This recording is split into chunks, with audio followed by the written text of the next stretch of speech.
없어서 그런 거예요. 대통령에서 쭉 자랐고 결국은 자라고 난 다음에도 가까이 할 수가 없었던 여건이에요. 친구가 없는 사람은 판단력이 떨어지게 돼 있어요. 친구가 없는 사람은 정보가 취약할 수밖에 없어요.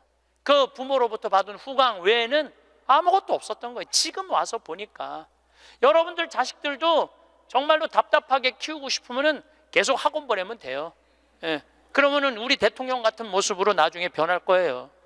그러니까 제일 중요한 거는 먹고 마시고 노는 거예요. 그럼 얘가 30년 동안 30살 이후부터 너 행복해야 돼. 그래서 30살부터 얘가 삼성에 취직해갖고 행복할 수 있다고 생각하세요? 우리말에 이런 말이 있어요. 먹어본 놈이 먹고 놀아본 놈이 논다고. 먹고 마시고 노는 것도 아무나 먹고 마시고 노는 게 아니에요.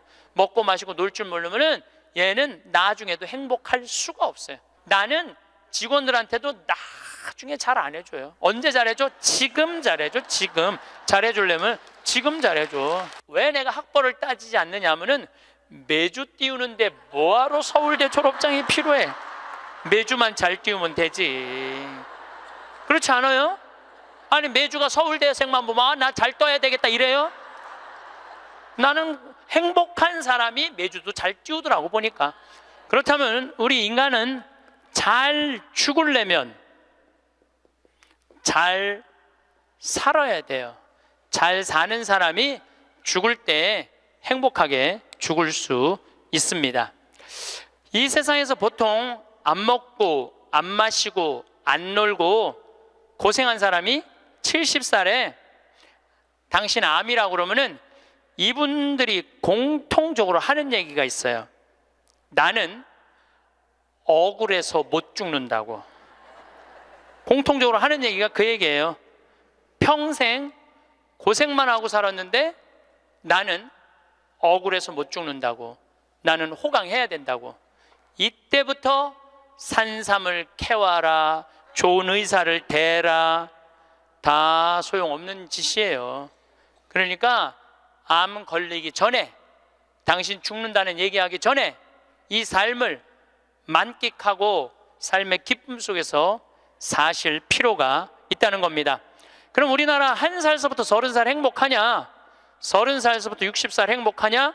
60살서부터 120살 행복하냐 이거예요. 제 얘기는 제가 왜 120살이라고 말씀드리느냐 하면 20년 전에 제가 강의할 때 앞으로 100세 시대 올 겁니다 라고 말씀드렸을 때 많은 할머니들이 이렇게 말했어요. 신부님 끔찍한 소리 하지 마세요.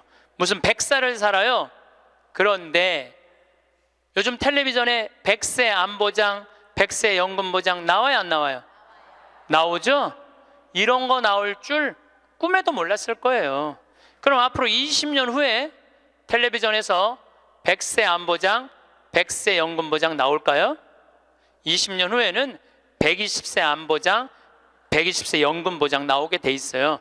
그렇다면 지금 60대신 분들은 앞으로 몇 년을 더 살아야 되느냐 하면은 60년을 더 살아야 돼요. 60년을. 아까 첫 시간에 제가 이런 말씀 드렸어요.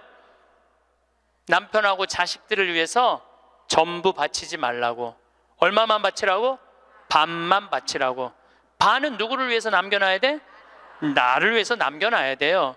내가 행복해야지 남편도 행복하고 자식도 행복한 거예요. 내가 불행한데 어떻게 남편하고 자식이 행복할 수 있습니까? 우리 부모님이 80 넘어 돌아가셨다. 한번 손 들어보세요. 80 넘어 돌아가셨다. 우리 부모, 이렇게 많아요. 부모님이 90 넘어 돌아가셨다. 손 들어보세요. 손 내리시고, 우리 부모님이 아직 90이 넘었는데 아직도 살아계시다. 손 들어보세요. 자, 혹시 우리 부모님 아니라 이모, 고모라도 100살이 넘은 사람이 있다. 한번 손 들어보세요. 거긴 몇 살이에요? 104살. 그 뒤에 분은 101살? 네. 보통 제가 이렇게 강의할 때 2분 정도 100살 넘은 부모님 있다고 얘기를 해요. 2분 정도. 무슨 얘기냐면은 지금 한국에 100살 넘은 사람이 몇 명이냐면 2만 명이에요. 2만 명. 100살 넘은 사람이, 아니 옆에 아무나 100살 넘은 사람이 있으니까 2만 명이 넘어요. 그럼 앞으로 20년 후에는 내가 보기엔 20만 명 훨씬 넘어요. 여기 그 대상자들 전부 앉아 있는 거예요. 대상자들 전부 앉아 있는 거예요. 그러면은 1살서부터 30살 행복하냐? 1살서부터 30살은 뭐 해야 되는 나이냐면은 엄마 아빠, 중요한 건 친구들하고 먹고 마시고 놀아야 되는 나이예요. 여러분들, 사람이 되려면 책상 안에서 공부를 해야지 사람이 되는 게 아니에요. 사람이 되려면은 친구들하고 어우러져서 뛰어놀아야지 사람이 돼요. 엄마 아빠랑 그 정을 느끼면서 뜨거운 어머니의 사랑, 아버지의 사랑을 느끼고 살아야지 사람이 되는 거예요. 책상 안에서 공부만 한다고 사람이 되는 게 아니에요.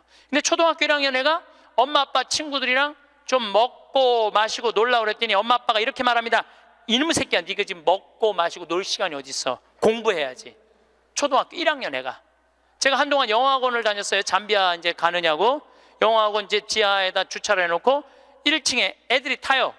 애들이 타면 초등학교 애들이 타는 거죠. 영어학원 온다고 타는데 요만한 애가 가방을 2개를 메요. 앞에 하나, 뒤에 하나. 내가 물어봐요. 너 몇 학년이냐? 초등학교 1학년요. 그래요. 이거 가방을 왜 2개냐? 이거 학교 가방, 이거 학원 가방. 딱 그래, 애들이. 또 요즘 애들 중에 내가 너무 놀란 애들이 있어. 들어올 때 보면은 가방 안 메고 와요. 여행용 캐리어를 끌고 들어와. 여행용 캐리어를. 네, 캐리어를 끌고 다니는 애도 있어요. 보면은. 그러니까 초등학교 애가 학원을 13개까지 다니는 애를 봤어요. 얘는 엄마 아빠 친구들이랑 먹고 마시고 놀 시간이 없는 애예요. 중학교 올라가면은요, 중학교 올라가면은 자율학습 해야지, 보충학습 해야지, 학원 다녀야지. 엄마 아빠랑 먹고 마시고 놀 시간이 어디 있어? 얘는, 인간은요 언제 행복하냐면은 먹고 마시고 놀 때 행복한 거예요. 이거는 내가 요즘 인문학 교수들 얘기를 들어보면 결론은 그거야. 근데 너는 나중에 행복해. 넌 지금 나중에 행복하려면 지금 먹고 마시고 놀지 말어. 그래갖고 먹고 마시고 놀지 못하게 해요. 그럼 너 서울대학 가서 먹고 마시고 놀아. 그럼 우리나라 서울대학 가는 애들은, 공부하는 애들의 0.5%만 서울대학을 가요. 99%는 서울대학 못 가요. 99%는 가지도 못할 서울대학 때문에 20년 인생을 다 날려버리는 거예요. 얘네들은 먹고 마시고 놀지 못하는 거예요. 그래서 얘네들 안에 뭐가 없느냐면 기쁨이 없어요. 얘네들 안에 뭐가 없느냐면 행복이 없어요. 친구가 있어야지 사람은 행복한 거예요. 우리나라 요즘 대통령 참 처지가 아주 애처롭게 됐죠. 이유가 뭐예요? 친구가 없어서 그런 거예요. 대통령에서 쭉 자랐고 결국은 자라고 난 다음에도 가까이 할 수가 없었던 여건이에요. 친구가 없는 사람은 판단력이 떨어지게 돼 있어요. 친구가 없는 사람은 정보가 취약할 수밖에 없어요. 그 부모로부터 받은 후광 외에는 아무것도 없었던 거예요. 지금 와서 보니까. 여러분들 자식들도 정말로 답답하게 키우고 싶으면 계속 학원 보내면 돼요. 예. 그러면은 우리 대통령 같은 모습으로 나중에 변할 거예요. 그러니까 제일 중요한 거는 먹고 마시고 노는 거예요. 그럼 얘가 30년 동안 30살 이후부터 너 행복해야 돼. 그 30살부터 얘가 삼성에 취직해갖고 행복할 수 있다고 생각하세요? 우리말에 이런 말이 있어요. 먹어본 놈이 먹고 놀아본 놈이 논다고. 먹고 마시고 노는 것도 아무나 먹고 마시고 노는 게 아니에요.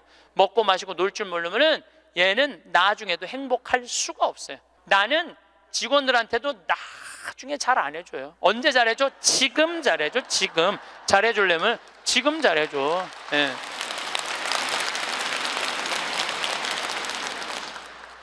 나는 가끔 무슨 공항에 20년 동안 청소하는 아줌마들 140만 원 월급 준다는 게 난 이해가 안 되더라고요. 그건 식구로 생각하는 게 아니에요. 우리 집에 와서 일하면은 내 식구인데 적어도 우리 집에서 일을 하면서 인간의 품위는 유지하고 살아야 될 거 아니에요. 그러니까 대우를 잘해줘요. 그런데 저는 학벌을 참 싫어해. 내가 아주 공개적으로 강의 때 얘기하잖아요. 난 서울대학 싫어한다고.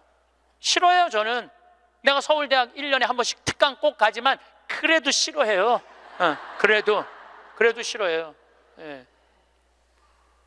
그래서 우리는 학벌을 따지지 않아. 직원 채용할 때 서울대학을 나왔든 유학을 갔다 왔든 이대를 나오든 연대를 나오든 일반 대학을 나오든 중학교를 나오든 고등학교를 나오든 초등학교를 나오든 첫 월급은 똑같아. 다 210만 원이에요. 아무리 잘났어도 210만 원, 아무리 못났어도 210만 원. 거기서부터 내가 평가하겠다는 거예요. 그리고 왜 내가 학벌을 따지지 않느냐 하면은 매주 띄우는데 뭐하러 서울대 졸업장이 필요해? 매주만 잘 띄우면 되지. 그렇지 않아요? 아니 매주가 서울대생만 보면 나 잘 떠야 되겠다 이래요? 나는 행복한 사람이 매주도 잘 띄우더라고. 보니까 이번에 우리 생태마을에서 깻잎을 4.5톤을 땄어요. 깻잎 장아찌 하려고 4.5톤 어마어마하게 땄어요. 그런데 깻잎 따는데 뭐하러 그놈의 2대 졸업장이 필요해? 그냥 그 2대가 뭐라고 그 온 나라를 뒤집어 가면서 2대 집어넣어 갖고 참 웃기지도. 우리는 깻잎 따는데 2대 졸업자 필요 없어. 뭐만 잘하면 돼? 깻잎만 잘 따면 돼. 깻잎만.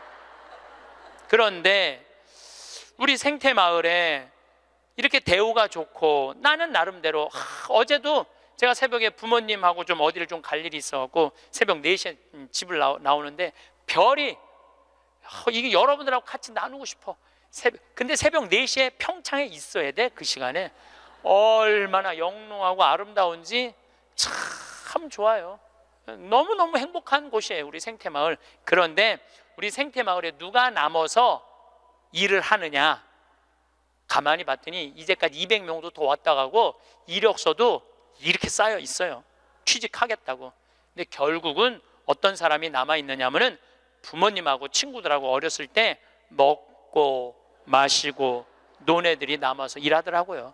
간혹 저한테 신부님 우리 애가 우울증이에요, 우리 애가 왕따 당했어요, 우리 애가 컴퓨터 중독이에요, 우리 애가 알코올 중독이에요, 신부님 사람 하나 살리는 셈 치고 우리 애 좀 받아주세요. 내가 또 마음이 약하니까 받아줘요. 받아주면은 3개월 이상을 못 버텨요. 본인이 그런다고 생태마을의 환경이 아무리 좋아도 그렇게 내가 아까 얘기했죠. 먹어본 놈이 먹고 놀아본 놈이 노는 거라고. 어렸을 때 불행하게 자란 애들은요 그 공동체 안에서 직장생활 못해요. 아니 KBS에서도 실험을 했잖아요. IQ 좋은 애, 성적 좋은 애, 생활기록부 좋은 애, 이거 쉽게 말하면 먹고 마시고 노는 애. 초등학교 6학년 때 요 성적표를 가지고 30년 후에 추적을 해봤어요. 누가 행복하게 사나? 그랬더니 IQ 좋은 애도 아니고 성적 좋은 애도 아니고 뭐 좋은 애야? 생활기록부 좋은 애, 먹고 마시고 노는 애들이요 결국은 잘 살더라 이거예요. 결국은. 그러니까 여러분들 자식들한테 너 공부 잘해야지 행복하다는 얘기는 틀린 얘기예요. 이 얘기가 핀란드에서는 이미 결론이 난 거예요. 핀란드는 초등학교 입학 조건이 뭔지 아세요? 잘 노는 애. 잘 노는 애가 입학 조건이에요. 입학 애 이제 학생들 뽑으려고 전부 다 애들이 와 있잖아요. 근데 놀이시설을 딱 놀게 해요. 근데 한 애가 안 놀아. 그럼 부모 불러갖고 뭐라고 그러는지 알아요? 얘 유치원에 다시 보내라고. 왜 우리 애가 유치원에 가? 얘는 지금 노는 법을 모른다고. 놀아야지 사람이 되는 거예요. 놀아야지. 근데 우리는 먹고 마시고 노는 일을 아주 우습게 보는 거예요. 우리나라가 독일보다 4개월을 일을 더 해요. 4개월을 일을 더 하고 미국보다 3개월을 더 일을 해요. 1년에. 그런데 우리가 독일보다 잘 살아요? 미국보다 잘 살아요? 그렇게 뼈 빠지게 일을 하는데도 일한다고 돈 버는 게 아니에요. 제가 아주 재미난 일이 있었어요. 신나는 일이죠. 잠비아에 이제 우리 치과 의사들이 이번에도 1,400명 환자를 봤어요. 안과 의사 2분, 치과 의사 9분이 환자를 1,400명을 봤어요. 일주일에. 어마어마하게 환자를 봤죠. 근데 이제 그 의사 4년째 나 따라다니는 의사가 나 가기 전에는 맨날 신부님 나 비행기에서 떨어져서 죽었으면 좋겠어요. 차가 와서 쳐서 죽었으면 좋겠어. 그랬던 의사예요. 근데 잠비아 봉사활동 가면서부터 사는 게 즐거운 거야. 내 걸 나누니까 자기 존재의 의미가 있는 거예요.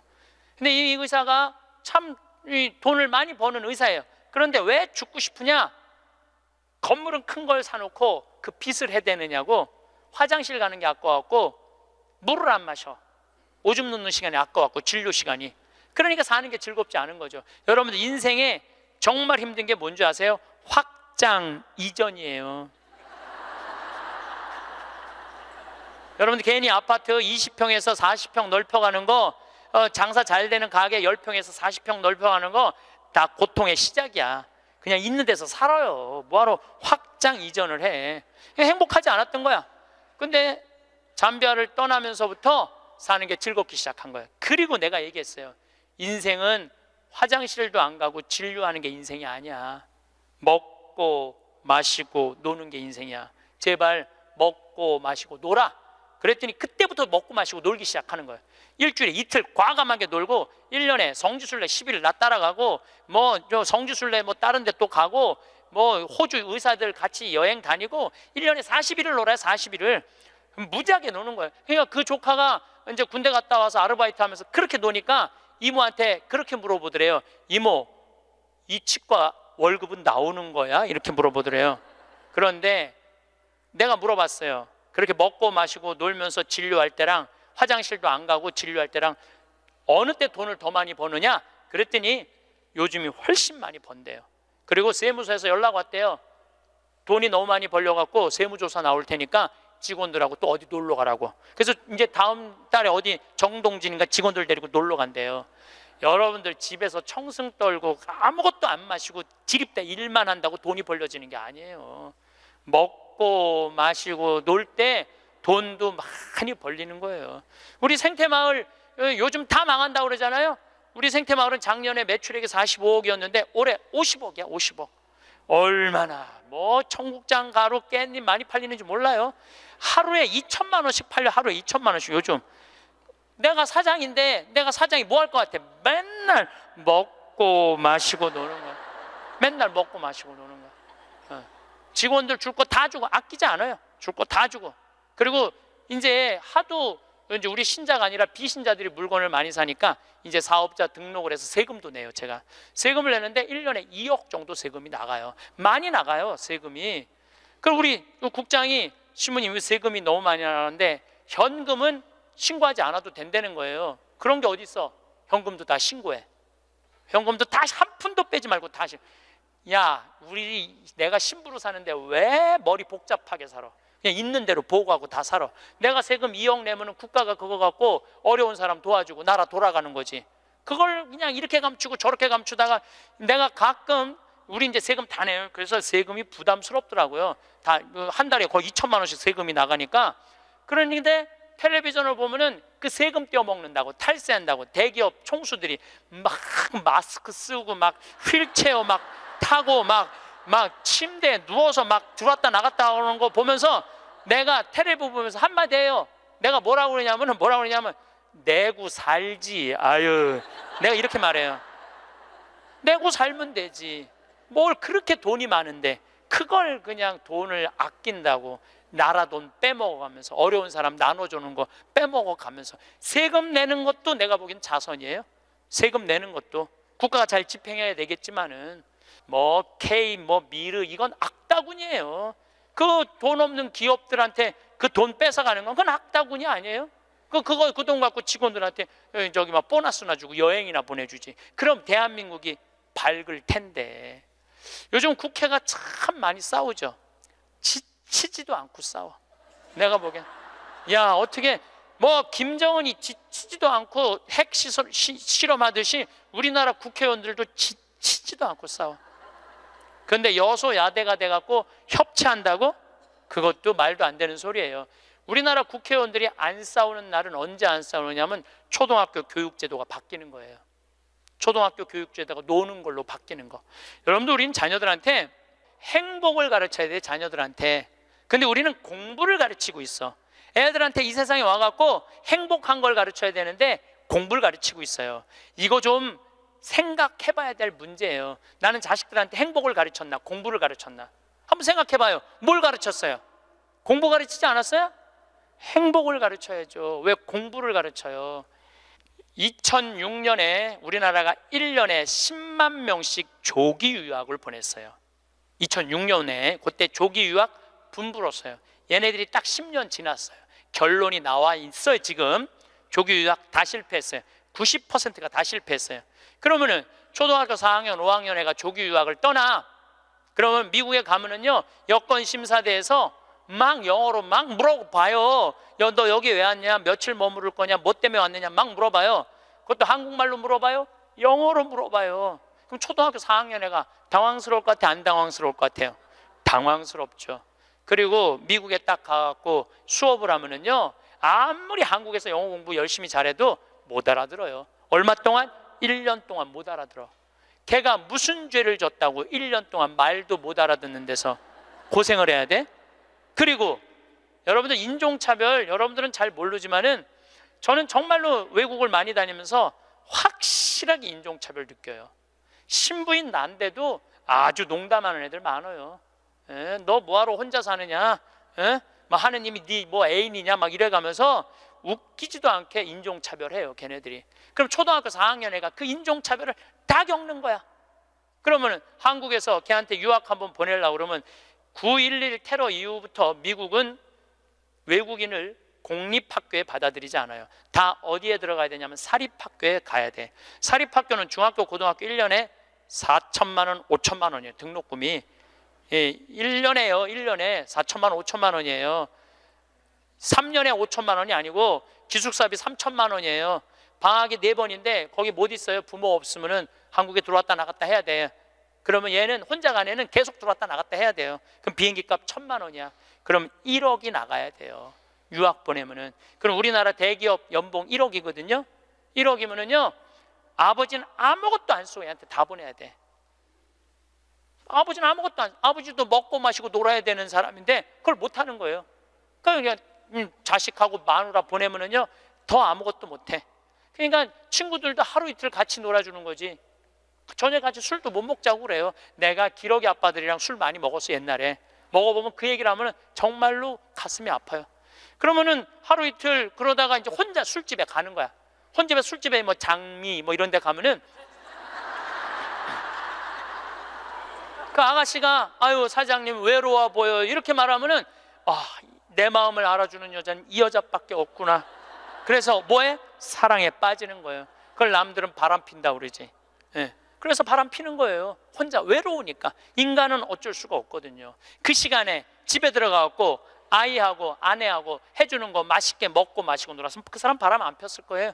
대기업의 부장 정도 올라갈 사람이면 열심히 산 사람이니까. 그렇죠?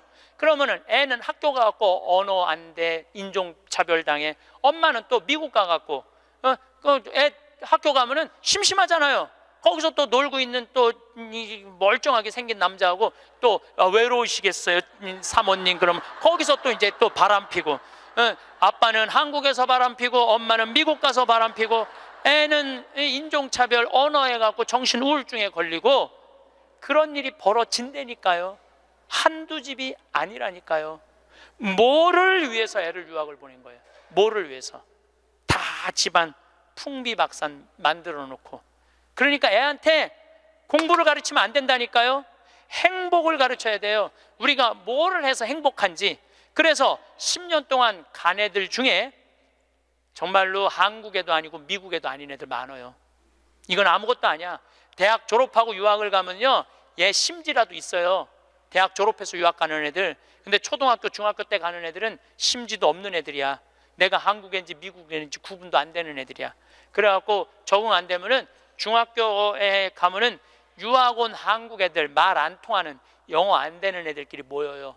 모여서 노래방 가고 한국 드라마 보고 술 먹고 담배 피고, 고등학교 올라가면 마약해요. 마약하면 또 걸리면 감옥에 갔다 왔다 하고. 정말로 이 아이의 출세를 위해서, 이 아이의 미래를 위해서 유학을 보냈는데 아버지도 바람피고 엄마도 바람피고 애는 마약하고. 이런 집이 한두 집이 아니라니까요. 너무너무 많은 거예요. 이런 집이. 성공하는 비율은 10%밖에 안 된대요. 10%밖에. 그러니까 90%는 다 망가지는 거야. 그래갖고 이제 한국에 돌아오면은 집안이 완전히 망가진 거야. 애는 집에서 나가지도 않고. 왜냐하면 유학이라는 건 갔다 왔는데 대학을 졸업한 것도 아니고 한국에서 취직되는 것도 아니고, 그러니까 아무것도 못하는 거야.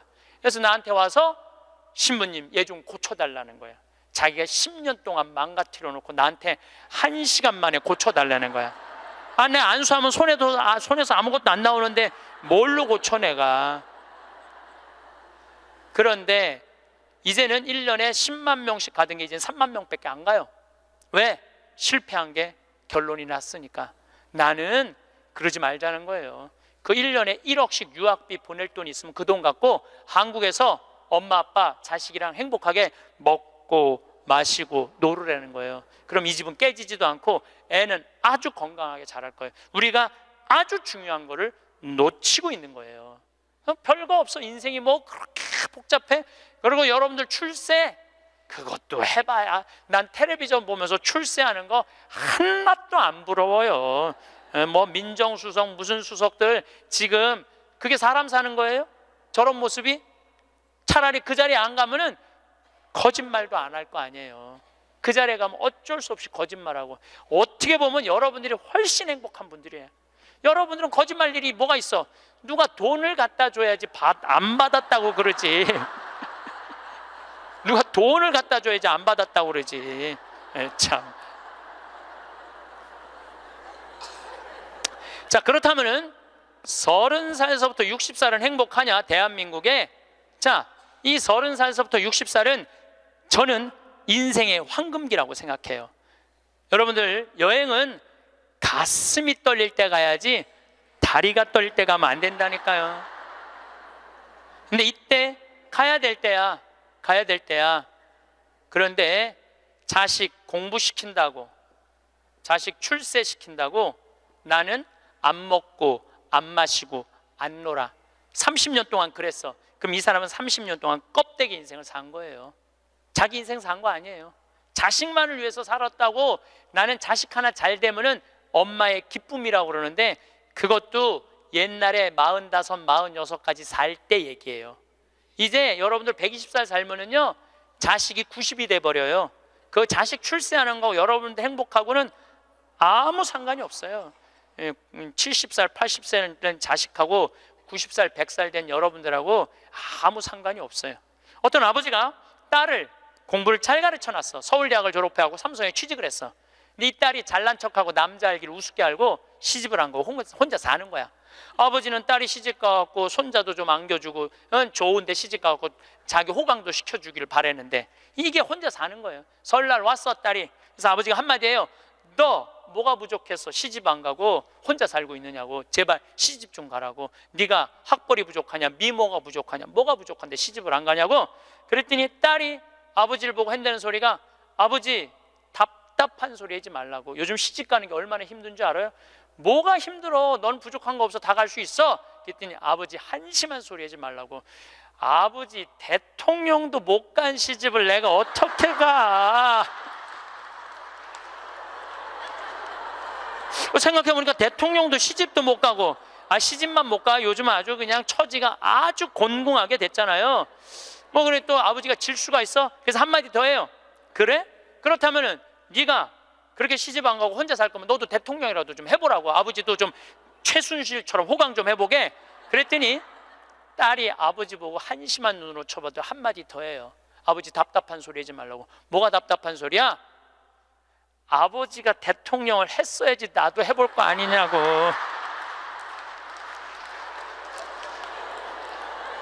여러분들, 자식을 대통령 만들고 싶으면요 여러분들이 먼저 대통령이 돼야 돼요.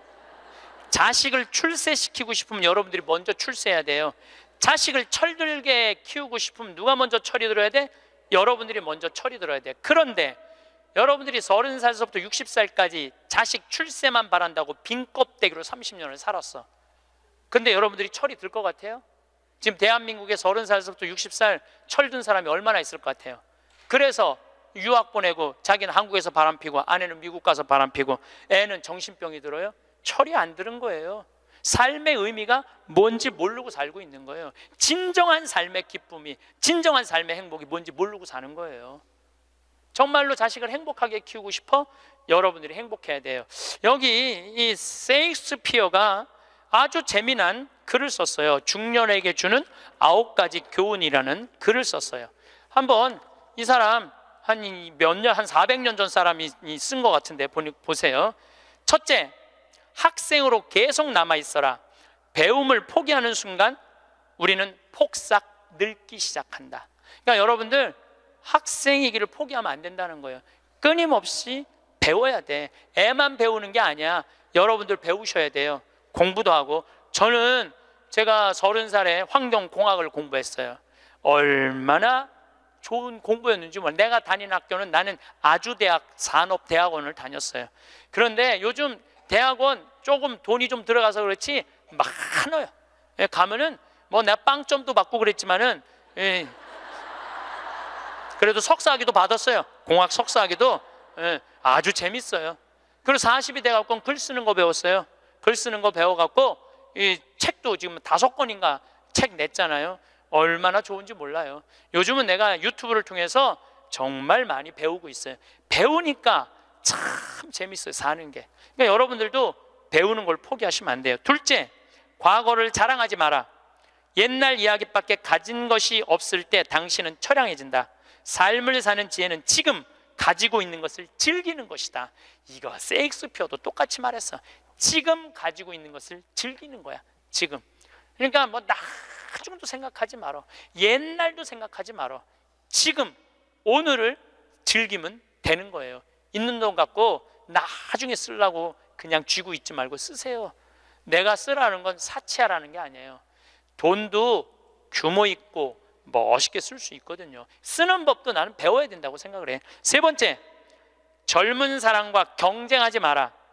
대신 그들의 성장을 인정하고 그들에게 용기를 주고 그들과 함께 즐겨라.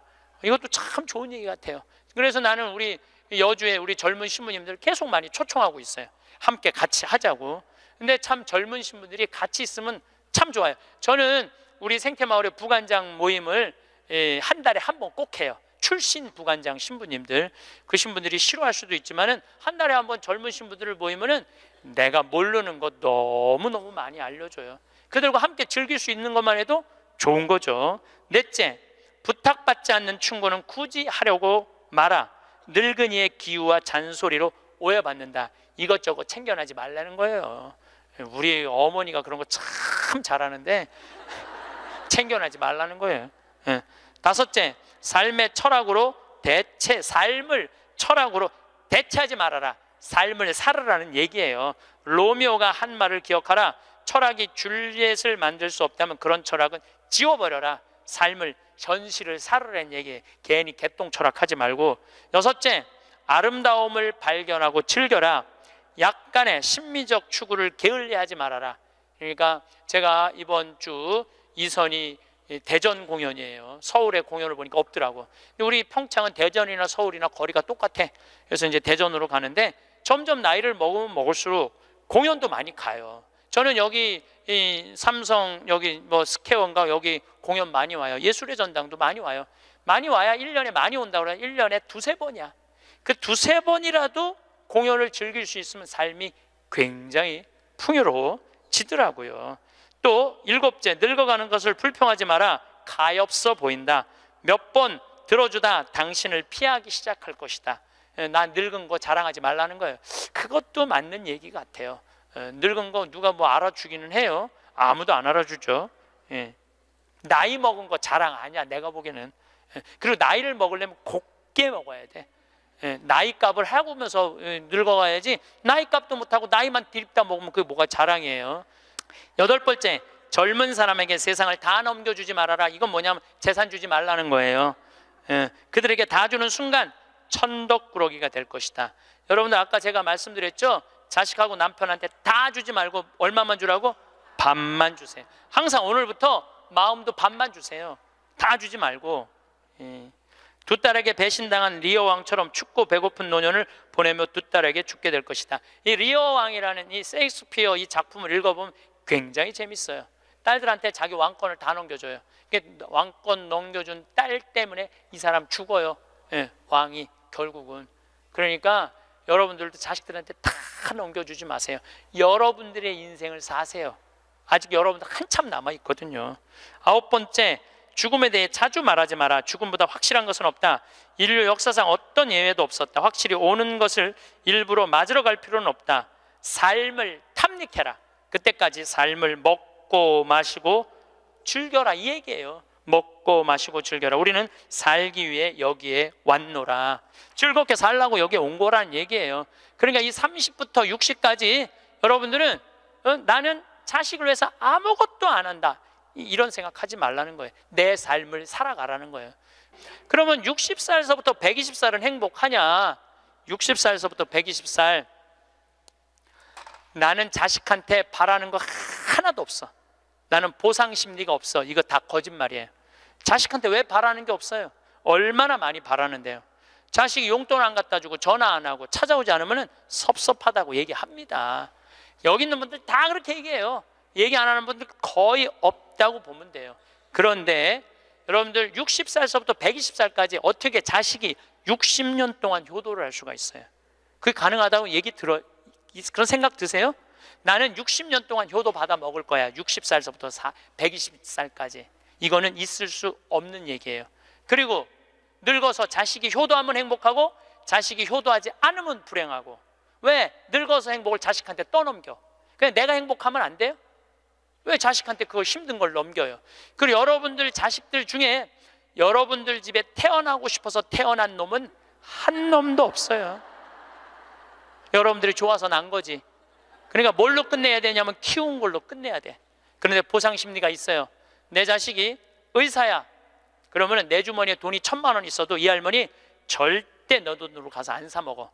뭐라고 그러냐면, 왜 내가 내 돈 주고 사 먹어? 잘난 의사 있는데. 나는 의사 아들이 와서 사줄 때까지 나는 기다릴 거야. 기다려. 1년이고 2년이고 기다려. 의사 아들이 와서 사줄 때까지. 근데 여러분들 자식이 무슨 무당이야? 막 수술하다가 엄마가 오늘 갈비 먹고 싶어 하네?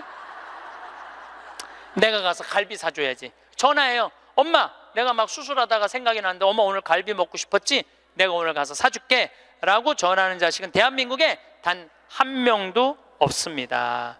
지금 70, 80 된 나 갈비 먹고 싶은 거 누구만 알아? 나만 알아요. 여러분들 이걸 아셔야 돼요. 여러분들은 자식 생각밖에 없지만 자식은 여러분들 생각 없어요. 그건 확실합니다. 왜냐면 이게 실험의 결과가 나왔어요. 어떤 실험을 했느냐면, 요즘은 사랑의 감정을 촬영할 수 있대요. 그래갖고 할머니들한테 젊은 자식들 사진을 보여주고 뇌파 촬영을 해보니까 막 그냥 뇌파가 난리도 아니라는 거예요. 자식 사랑의 감정, 잘된 자식은 좋아갖고 막 난리고 못된 자식은 그게 안타까워갖고 막 난리가 아니라는 거예요. 그러니까 여러분들은 지금 자식 보면은 내가 막 진동을 해, 사랑의 감정이. 그런데 자식한테 늙은 엄마 사진을 보여주고 뇌파 촬영을 해보니까 아무 반응이 안 일어나는데. 내가 이거 KBS에서 봐서, KBS에서 의사들이 실험하는 거를. 그러니까 여러분들은 자식 생각하는 거하고 자식이 여러분들 생각하는 거하고는 이건 차원이 달라요. 차원이. 정말 생각 없어요. 저도 어머니 아버지 86, 84살이에요. 그런데 내가 막 신부됐을 때, 어머니 60이었을 때 어머니가 그랬어요. 늙으면 죽어야 된다고. 그때 이제 효도할 때가 됐는데 죽으면 안 되지. 그래갖고 어머니 아버지 모시고 파리, 로마, 이스라엘, 베이징, 우리나라 금강산, 백두산, 우리나라 좋대는 데 온천 다 모시고 다녔어요. 왜 모시고 다녔냐 하면 죽는다니까. 빨리 보여줘야 될 거 아니야, 죽기 전에 5년 동안. 근데 요즘은 어머니가 늙으면 죽어야 돼 그 소리 하면 막 화가 나요. 왜 화가 나냐면 그 얘기한 지 24년이 지났어. 24년. 죽을 기미가 안 보여요. 요즘 어떻게 잘 드셔서 그런지 완전히 얼굴이 새색시 같아. 새색시. 얼마나 이쁜지 몰라. 그러니 죽겠어요? 안 죽어요. 그럼 24년을 내가 효도를 할 것 같아요? 5년 하고 끝났어요. 나도 5년 하고. 요즘은 나 강의 막 다니다 보면 한 달 동안 한 번도 생각 안 할 때 있어요. 한 번도. 근데 어머니는 아침에 일어나고 제일 먼저 나 위해서 묵주기도 20단 한대요. 하루 종일 아들 생각하는 거지. 집에 가보면 온통 내 사진이야. 그냥 온통 내 사진. 그런데 놀라운 건 우리 사제관은 어머니 아버지 사진 하나도 없어요. 하나도. 그런데 나만 그렇겠어요? 여러분들 자식들 먹고 살기 바쁜데 생각 안 해요. 그러니까 이제 내 인생의 주인공은 누구라고 생각하면 돼? 나라고 생각하면 돼. 그러니까 내가 지금 갈비 먹고 싶은 거 누구만 알아? 나만 알아. 그럼 누가 사줘야 돼? 내가 사줘야 돼. 누구 돈으로? 내 돈으로. 무슨 돈으로? 집 잡혀서 사줘야 돼요. 집 잡혀서. 그런데 우리나라 노인이 지금 700만 명이에요. 65세 이상이. 그러면은 부부가 산다고 하면 350만 세대죠. 350만 세대 중에 집 잡혀서 주택연금으로 사는 세대는 3만 5천 세대에 지금. 그럼 100명 중에 1명만 연금으로 사는 거예요. 자, 나 65세 넘었다. 한번 손 들어봐. 65세 넘었다. 왜 손 안 들어? 여기 지금 다 내 눈에 보이는데 이렇게 많어. 자, 손 내리세요. 자, 이 중에 나 정말로 집 잡혀서 연금으로 생활하고 있다면 손 들어보세요. 지금 한 분, 두 분, 그러니까 제 말이 세 분, 네 분, 제 말이 맞아요. 지금 여기 한 1000여 분 있는데 거의 100명 중에 1명만 집을. 그런데 이 집 잡혀서 사는 분과 집 안 잡혀서 자식한테 물려주겠다는 분하고 삶의 질은 또 달라요. 집 잡혀서 한 달에 150만 원에서 200만 원을 받아 사는 사람들은요, 근심 걱정 하나도 없대요. 마음이 그렇게 편안하대요. 그런데 자식들 용돈 받고 집 물려줄 생각으로 용돈 받고 사는 분들은 어떤 달은 자식이 10만 원도 갖다 주고 20만 원도 갖다 주고. 우리나라 평균 용돈이 10만 원이에요. 평균 부모님한테. 그럼 20만 원도 갖다 주고 30만 원도 갖다 줘. 근데 어떤 달은 100만 원도 갖다 줘. 100만 원도 갖다 주면 이 할머니가 그 돈을 못 써요. 왜 못 쓰는 줄 아세요? 다음 달에 얼마를 갖다 줄 줄 알고 이거 홀딱 닦았어. 그냥 계속 불안하게 사는 거야. 계속. 그럼 늘 불만 속에서 사는 거야. 내 인생의 주인공은 난데 남한테 계속 기대고 사는 거예요. 그러시지 마세요. 내 강의를 듣고 정말로 당신 스스로 갈비를 사 먹으러 간 할머니들이 나한테 편지 많이 해요. 또 찾아도 많이 와요. 신부님 말대로 내 돈으로 사 먹어보니까 인생이 바뀌더래요. 어떻게 바뀌느냐 하면 더 이상 자식 기다리지 않게 되더래요. 그리고 더 이상 원망하지 않게 되더래요. 더 이상 섭섭한 거 없더래요. 그냥 내 돈 갖고 내가 사 먹으면 되지. 대신 너는 나한테 재산 끝이야. 이렇게 딱 정리가 되고 나니까 너무 편안하더래요. 그리고 남은 인생은 내가 책임질 수 있겠다라는 자신감이 생기더래요. 그래서 너무 감사하다고. 너무너무 감사하다고. 아니, 그 할머니 중에 내 강의에 딱 맞는 할머니 한 분 오셨어. 여기 여의도에 사는 분인데 개신교 다니는 분이야. 순복음교회 다닌대요. 빌딩이 3개가 있대. 우리 집에 왔는데 뭐 하여튼 에쿠스 뭐 900인가 뭐 리무진인가를 타고 왔는데 어마어마하게 좋은 차를 타고 왔어요. 에쿠스가 아니라 제너시스. 기사를 대갖고 왔어. 근데 그러는 거예요. 신부님, 내가 40에 혼자 돼갖고 아들 셋을 키웠다는 거. 신부님 말대로 의사, 교수, 사장이라는 거예요. 근데 2년 전까지는 내가 너희들 그렇게 키웠는데 왜 나 한번 안 찾아오느냐, 맨날 원망했대요. 근데 어느 날 갑자기 내가 그러더래요. 늙어서 갈비 먹고 싶으면 지 돈으로 사 먹으라고. 왜 자식을 기다리느냐고. 근데 자기 돈으로 사 먹어보니까 더 이상 안 기다려지더래요. 섭섭한 거 없더래요. 그리고 사는 게 너무너무 즐겁더래. 내 자식하고의 이런 관계를 끊고 내 삶을 살다가 보니까 걸리는 게 하나도 없대. 그러니까 여러분들도 그렇게 사셔야 돼요. 언제까지 자식하고 엉겨서 그걸 살 수 있다고 생각하세요? 그냥 내 인생의 주인공은 나야. 내가 알아서 살아야 돼. 그래서 여러분들의 인생을 꼭 사시기를 바랍니다. 오늘도 황창현 신부님의 행복특강 잘 들으셨나요? 이어서 나이 들수록 들으면 도움이 되는 지혜의 말씀을 들려드리겠습니다. 인간은 고슴도치와 같습니다. 너무 가까이 하면 가시에 찔린다는 것을 알아야 합니다. 타인과 세상의 많은 것을 기대해서는 안 됩니다. 다른 사람에게서 무엇을 얻고자 하나요? 결국 인간은 누구나 혼자입니다. 중요한 것은 혼자 있을 때 그가 어떤 사람인가 하는 것입니다. 사람은 어떤 일이든 자신과 연관시켜 생각하면서도 자신에게 이익이 되는 것이 아니라면 자신과는 상관없다는 듯이 행동합니다. 상대를 대할 때 지나치게 관대하거나 다정하게 대해서는 안 됩니다. 친절이 과하면 상대는 선을 넘게 되고 결국에는 멀어지는 경우가 허다합니다. 오랫동안 곁에 있었음에도 사람은 언제든 배신할 수 있는 존재라는 것을 명심하세요. 사람은 일단 이해관계가 달라지면 태도가 달라집니다. 따라서 그 사람의 성격이 파악되면 그런 사람인 줄 알고 그 사람을 대할 필요가 있습니다. 사람은 누구나 가면을 씁니다. 그 속에 진짜 얼굴이 어떨지 알 수 없고 시간이 지나면 또 어떻게 변할지 알 수 없습니다. 아무리 가까운 사이여도 인간의 본성이 그러한 것을 인정해야 합니다. 그러니 불안정한 외부가 아닌 스스로의 내면을 의지해야 합니다. 모든 것에 있어서 결국 인간은 자기 자신에게서 구해야 합니다. 배신은 나와 먼 사람이 아닌 아주 가까운 사람이 합니다.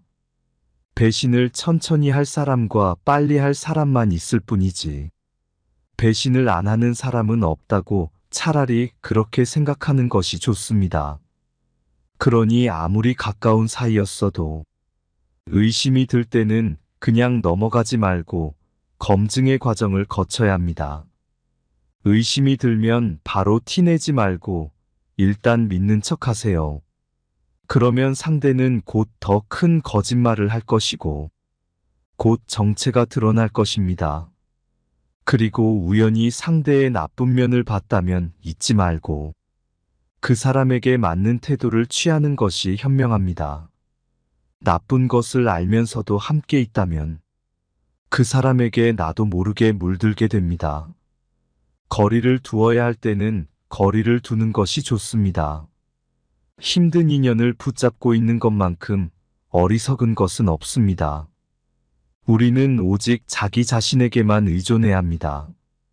지혜로운 사람은 스스로 행복하고 만족스럽게 살아갑니다. 더 많은 것을 바라지 않고 스스로 자족하며 살아가지 못할 때 우리는 타인 속에서 자신을 잃습니다. 한번 생각해 보세요. 인간의 모든 고뇌와 고통과 불안과 의기소침의 대부분은 상대방이 나를 어떻게 생각할까? 라는 걱정에서 나옵니다. 우리들의 질투나 증오심도 대체로 같은 뿌리에서 자란 가지들입니다. 타인들의 기준에 따라 사는 사람은 결국 그들의 노예가 되고 맙니다. 남의 눈을 의식하지 않고 남들이 알아주는 것을 초월해서 사는 사람만이 행복합니다. 행복을 위해서는 타인의 판단을 중시하는 명예욕과 일종의 허영심을 버릴 필요가 있습니다. 인간의 행복과 불행을 가르는 것은 객관적인 그 무엇이 아닙니다. 단지 그것을 우리가 어떻게 느끼고 받아들이는가에 달려있을 뿐입니다. 사람들이 질투의 감정에 사로잡히는 이유는 자신보다 나은 처지에 있는 사람을 바라보기 때문입니다. 그 사람이 자신보다 더 많은 재물을 가지고 있거나 다른 사람으로부터 더 많은 사랑을 받고 있다고 느낄 때면 사람들은 대부분 자신의 비참함을 생각하게 됩니다. 모든 불행은 비교하는 것으로부터 시작됩니다. 질투는 인간의 자연스러운 본능 가운데 하나이기도 하지만 부도덕과 불행의 가시를 품고 있습니다. 남을 시기 질투하지 마세요. 세상에는 어디에서나 모든 것들에 들러붙어서 무엇이든 항상 취할 준비가 되어 있는 천민무리가 있다고 합니다. 그들은 무수히 때로 몰려들어 있는 해충과도 같은 존재일 것입니다. 그들이 그렇게까지 하는 이유는 단지 자신의 무료함을 벗어나기 위해서입니다. 스스로 정신적 온기를 충분히 지닌 사람들은 굳이 그 무리에 섞일 필요가 없을 것입니다. 지적으로 뛰어난 사람들은 고독한 생활로 두 가지 이점을 얻을 것입니다. 하나는 자기 자신과 함께 할 수 있다는 이점일 것이고 다른 하나는 타인과 함께하지 않는다는 이점일 것입니다. 모든 교제에는 강요와 고충 위험이 따를 것입니다. 이것을 감안할 때 두 번째 이점은 높이 평가받을 만한 것입니다. 사교란 때로는 도덕적으로 문제가 있거나 불합리한 사람과 더 접촉하게 되므로 위험한 일이기도 합니다. 비사교적인 사람이란 그런 사교성을 가질 필요가 없는 사람입니다. 우리가 겪어내는 거의 모든 것의 문제는 사교로 인해 생기기 때문에 사교가 필요하지도 않을 만큼 많은 것들을 지니고 있다는 것은 그 사실만으로도 큰 행운입니다. 그래서 질투는 옛날부터 우리들의 행복을 가로막는 적이자 제약으로 간주되어 왔습니다. 우리는 가능한 질투라는 본능을 우리의 인격에서 잡초처럼 뿌리 뽑아야 할 것입니다. 자신의 소유에 만족하고 이를 즐기려면 남들과 비교하지 말아야 합니다. 사람은 행복하고 싶은 만큼 행복해질 수 있습니다.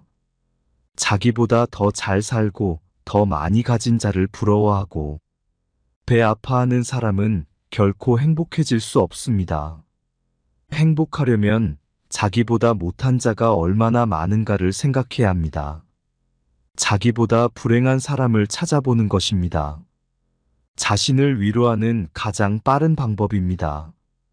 이 지구상에 나보다 불행한 사람이 얼마나 많은지 생각해 보세요. 태어날 때부터 앞을 보지 못하거나 듣지 못하는 사람들, 한 끼 식사조차 제대로 못하는 사람들, 그들도 역시 그대의 주변에서 그대와 함께 살아가고 있는 사람들입니다. 지금 얼마나 많은 사람들이 당신보다 앞서 있는가를 생각하기보다는 얼마나 많은 사람들이 당신의 뒤를 따르고 있는가를 생각해 보세요. 인간이 살고 있는 이 세상은 그가 바라보는 각도에 따라 모양이 달라집니다. 우리는 흔히 자기가 가진 것은 생각하지 못하고 자신에게 부족한 것만 생각하기 마련입니다. 그러면 그대로 불행의 길을 걷게 됩니다. 우리는 항상 위보다 아래를 보고 살아가야 하며 자기보다 행복하다고 여기는 사람이 겉으로 보기에만 그런 것인지 아니면 실제로는 불행을 감추어 사는 것은 아닌지 의심해 봐야 합니다. 지금 다른 사람들의 상황을 부러워하고 있나요? 사실 그 사람들의 상황은 그 사람들의 성격에 맞을 뿐이고 당신 성격에 맞는 것은 아닐 수도 있습니다. 만일 당신이 그 상황에 놓인다면 자기를 불행하게 느낄 것이고 참기 힘들어질 수도 있습니다. 물고기에게는 물속이 새에게는 하늘이 두더지에게는 땅속이 행복한 것처럼 자기에게 적합한 분위기만이 행복을 주는 것입니다. 자기 마음이 어떻게 움직이는가에 따라 행복과 불행은 서로 위치를 바꿉니다. 이미 바꿀 수 없는 불행한 과거는 되도록 빨리 잊어버리세요. 판도라의 상자에 넣어 던져버리고 영원히 잊어버리세요. 또한 언제 닥칠지 모르는 미래 때문에 마음의 평화를 잃는 일은 없어야 합니다. 이를테면 우리는 불행한 일이 절대로 일어나지 않을 것이라거나 적어도 지금 당장은 일어나지 않을 것이라는 것을 압니다. 타인과의 관계도 마찬가지입니다. 타인의 관계를 유지하기 위해 연연하지 말고 자신의 생각과 판단을 중심으로 살아야 행복해질 수 있습니다. 우리가 남의 평가를 중요하게 생각할수록 스스로에게 해가 되고 점점 약해집니다. 그러니 본능을 잘 다스려 남의 칭찬이나 비난에 흔들리지 말고 내 생각과 주관을 우선으로 생각해야 합니다. 남의 눈을 의식하지 않고 남이 알아주는 걸 개의치 않는 사람은 훨씬 행복합니다. 일의 내용이나 결과보다 더욱 중요한 것은 그 일에 대해 내가 어떻게 생각하느냐입니다. 남들이 뭐라고 생각할까? 늘 이런 생각에 사로잡혀 사는 사람은 노예일 뿐입니다. 노예는 늘 주인의 눈치를 살피고 주인의 명령에 따라야 하는 운명입니다. 왜 남을 나의 주인으로 만드는 노예의 짓을 하려고 하시나요? 결국 인간의 행복은 얼마나 홀로 잘 견딜 수 있는가에 달려 있습니다. 우리가 느끼는 거의 모든 슬픔은 사람들과의 관계에서 발생합니다. 우리는 다른 사람들과 같아지기 위해 우리 인생의 대부분을 낭비합니다. 사람들의 눈높이에 나를 맞추려는 데서 모든 불행이 시작됩니다. 사람은 혼자일 때 온전히 자신이 될 수 있습니다. 그가 고독을 사랑하지 않는다면 자유를 사랑하지 않는 것입니다. 인간의 사교는 사교가 좋아서가 아니라 고독이 두려워서입니다. 나이 들수록 고독과 외로움에 두려우신가요? 남의 말과 시선에 쉽게 동요하고 끊임없이 눈치를 살피시나요? 나는 어쩔 수 없이 나입니다. 내가 나를 부끄러워하지 않는다면 사람들도 나를 부끄러워하지 않게 될 것입니다. 우리는 괴로운 일에 부딪혔을 때 우선 감사할 가치가 있는 것을 찾아서 그것에 충분히 감사해야 합니다. 그러면 마음의 평온함이 찾아오고 기분이 가라앉으며 어려운 일도 견디기 쉽습니다. 사람은 음식을 먹음으로써 체력을 회복하고 독서로 정신을 배양하게 합니다. 인간은 다른 사람처럼 되고자 하기 때문에 자기 잠재력의 대부분을 상실합니다. 복수한 내용을 모두 잊지 않으려는 생각은 먹은 음식을 모두 체내에 간직하려는 것과 같습니다. 좌절을 경험한 사람은 자신만의 역사를 갖게 됩니다. 그리고 인생을 통찰할 수 있는 지혜의 길로 들어섭니다. 우리의 모든 불행은 혼자 있을 수 없는 데서 생기는 것입니다. 그러니 고독을 사랑하는 습관을 가져야 합니다. 남들과 달리 뛰어난 개성을 지닌 사람은 본질적으로 타고난 것이 고립의 성향이기 때문에 젊은 시절에는 어려움을 느끼지만 나이가 들면 오히려 자유로운 기분이 들게 될 것입니다. 젊은 시절에는 고독을 사랑하는 습관을 어렵게 가질 수 있었다면 나이가 들면 이제는 그런 마음이 아주 편안하고 간단한 것들이 될 수 있습니다. 즉 고독한 마음은 마치 물 만난 물고기처럼 아주 자연스럽게 되는 것입니다. 삶이 어떤 것으로 다가오는가 하는 문제는 전적으로 그 사람의 기분에 따라 달라집니다. 아무리 젊고 아름답고 부유한 사람이라고 해도 그 사람이 진정으로 행복한지 아닌지는 판단할 수 없습니다. 행복은 결코 객관적인 사실 속에 존재하는 것이 아니기 때문입니다. 행복한 인생을 만드는 것은 전적으로 나에게 달려 있습니다. 나에게 없는 것을 남과 비교하지 말고 나에게 있는 것을 인정해 주세요. 나에게 무엇이 있는지 잘 들여다보세요. 소유나 명성보다 우리의 존재 자체가 훨씬 중요합니다. 우리의 인생에서 주관은 객관보다 훨씬 본질적이며 즐거움은 주관적 인식에서 나옵니다. 그러므로 내가 있는 그대로의 나를 인정해주지 못하는 사람은 얼마나 고통스러울까요? 그러니 자신의 내면을 들여다볼 시간을 반드시 가지세요. 자신의 내면뿐만 아니라 스스로가 어떤 것을 좋아하는지도 지켜봐야 합니다. 그리고 자신의 능력을 정확히 파악하여 자신에게 잘 맞는 일을 찾는다면 행복을 느끼기 쉬워질 것입니다. 자신에게 어울리지 않는 일을 선택하는 사람은 불행을 면하기 어려우니 자신을 잘 들여다보는 것은 계속해서 중요합니다. 과거에 대한 후회 따위로 나를 괴로움 속에 방치하지 마시길 바랍니다. 주위의 소중한 분들에게도 공유해 주시면 좋을 것 같습니다. 한 번 더 들으시면 가슴에 더욱 새겨질 것입니다. 반복 재생합니다. 그렇다면 우리 인간은 잘 죽으려면 잘 살아야 돼요. 잘 사는 사람이 죽을 때 행복하게 죽을 수 있습니다. 이 세상에서 보통 안 먹고 안 마시고 안 놀고 고생한 사람이 70살에 당신 암이라고 그러면은 이분들이 공통적으로 하는 얘기가 있어요. 나는 억울해서 못 죽는다고. 공통적으로 하는 얘기가 그 얘기예요. 평생 고생만 하고 살았는데 나는 억울해서 못 죽는다고. 나는 호강해야 된다고. 이때부터 산삼을 캐와라, 좋은 의사를 대라, 다 소용없는 짓이에요.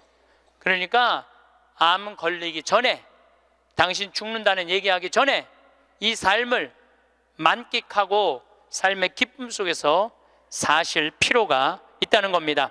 그럼 우리나라 1살서부터 30살 행복하냐? 30살서부터 60살 행복하냐? 60살서부터 120살 행복하냐 이거예요. 제 얘기는 제가 왜 120살이라고 말씀드리느냐 하면 20년 전에 제가 강의할 때 앞으로 100세 시대 올 겁니다 라고 말씀드렸을 때 많은 할머니들이 이렇게 말했어요. 신부님, 끔찍한 소리 하지 마세요. 무슨 100살을 살아요? 그런데 요즘 텔레비전에 100세 안보장, 100세 연금보장 나와요, 안 나와요? 나오죠? 이런 거 나올 줄 꿈에도 몰랐을 거예요. 그럼 앞으로 20년 후에 텔레비전에서 100세 안보장, 100세 연금보장 나올까요? 20년 후에는 120세 안보장, 120세 연금보장 나오게 돼 있어요. 그렇다면 지금 60대신 분들은 앞으로 몇 년을 더 살아야 되느냐면은 60년을 더 살아야 돼요. 60년을. 아까 첫 시간에 제가 이런 말씀 드렸어요. 남편하고 자식들을 위해서 전부 바치지 말라고. 얼마만 바치라고? 반만 바치라고. 반은 누구를 위해서 남겨놔야 돼? 나를 위해서 남겨놔야 돼요. 내가 행복해야지 남편도 행복하고 자식도 행복한 거예요. 내가 불행한데 어떻게 남편하고 자식이 행복할 수 있습니까? 우리 부모님이 80 넘어 돌아가셨다. 한번 손 들어보세요. 80 넘어 돌아가셨다. 우리 부모, 이렇게 많아요. 부모님이 90 넘어 돌아가셨다. 손 들어보세요. 손 내리시고, 우리 부모님이 아직 90이 넘었는데 아직도 살아계시다. 손 들어보세요. 자, 혹시 우리 부모님 아니라 이모, 고모라도 100살이 넘은 사람이 있다. 한번 손 들어보세요. 거긴 몇 살이에요? 104살. 그 뒤에 분은 101살? 네. 보통 제가 이렇게 강의할 때 2분 정도 100살 넘은 부모님 있다고 얘기를 해요. 2분 정도. 무슨 얘기냐면은 지금 한국에 100살 넘은 사람이 몇 명이냐면 2만 명이에요. 2만 명. 100살 넘은 사람이, 아니 옆에 아무나 100살 넘은 사람이 있으니까 2만 명이 넘어요. 그럼 앞으로 20년 후에는 내가 보기엔 20만 명 훨씬 넘어요. 여기 그 대상자들 전부 앉아 있는 거예요. 대상자들 전부 앉아 있는 거예요. 그러면은 1살서부터 30살 행복하냐? 1살서부터 30살은 뭐 해야 되는 나이냐면은 엄마 아빠, 중요한 건 친구들하고 먹고 마시고 놀아야 되는 나이예요. 여러분들, 사람이 되려면 책상 안에서 공부를 해야지 사람이 되는 게 아니에요. 사람이 되려면은 친구들하고 어우러져서 뛰어놀아야지 사람이 돼요. 엄마 아빠랑 그 정을 느끼면서 뜨거운 어머니의 사랑, 아버지의 사랑을 느끼고 살아야지 사람이 되는 거예요. 책상 안에서 공부만 한다고 사람이 되는 게 아니에요.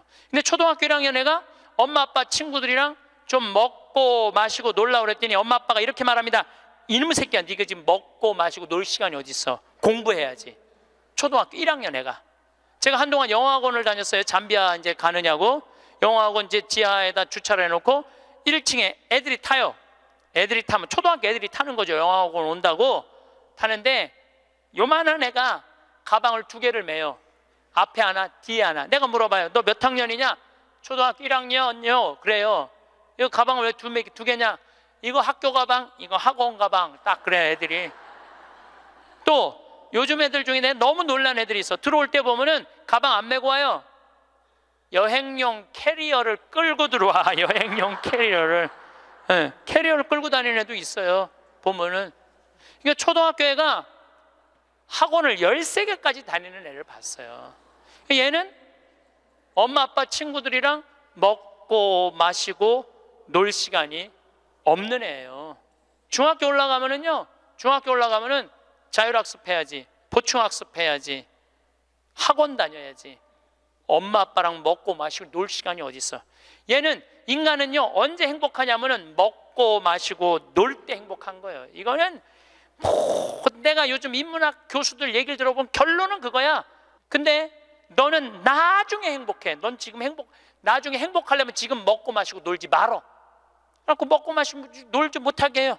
그럼 너 서울대학 가서 먹고 마시고 놀아. 그럼 우리나라 서울대학 가는 애들은, 공부하는 애들의 0.5%만 서울대학을 가요.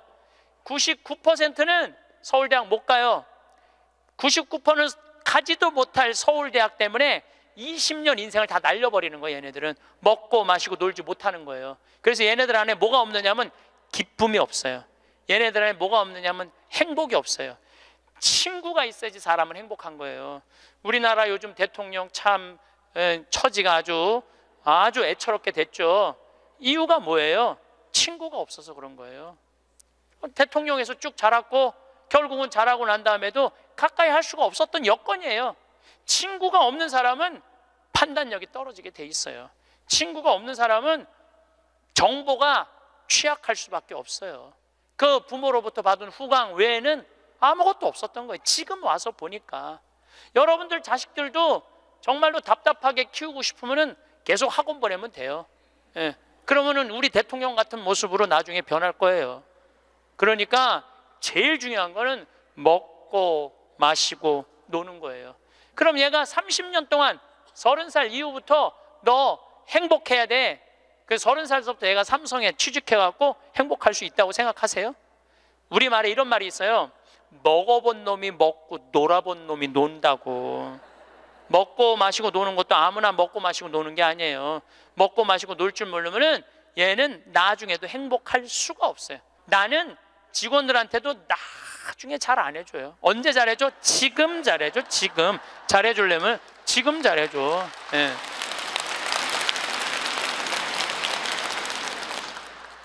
나는 가끔 무슨 공항에 20년 동안 청소하는 아줌마들 140만 원 월급 준다는 게 난 이해가 안 되더라고요. 그건 식구로 생각하는 게 아니에요. 우리 집에 와서 일하면은 내 식구인데 적어도 우리 집에서 일을 하면서 인간의 품위는 유지하고 살아야 될 거 아니에요. 그러니까 대우를 잘해줘요. 그런데 저는 학벌을 참 싫어해. 내가 아주 공개적으로 강의 때 얘기하잖아요. 난 서울대학 싫어한다고. 싫어해요. 저는 내가 서울대학 1년에 한 번씩 특강 꼭 가지만 그래도 싫어해요. 그래도 싫어해요.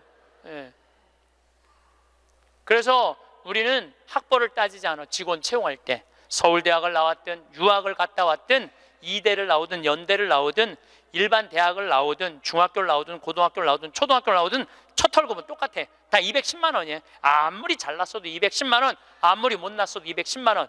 거기서부터 내가 평가하겠다는 거예요. 그리고 왜 내가 학벌을 따지지 않느냐 하면은 매주 띄우는데 뭐하러 서울대 졸업장이 필요해?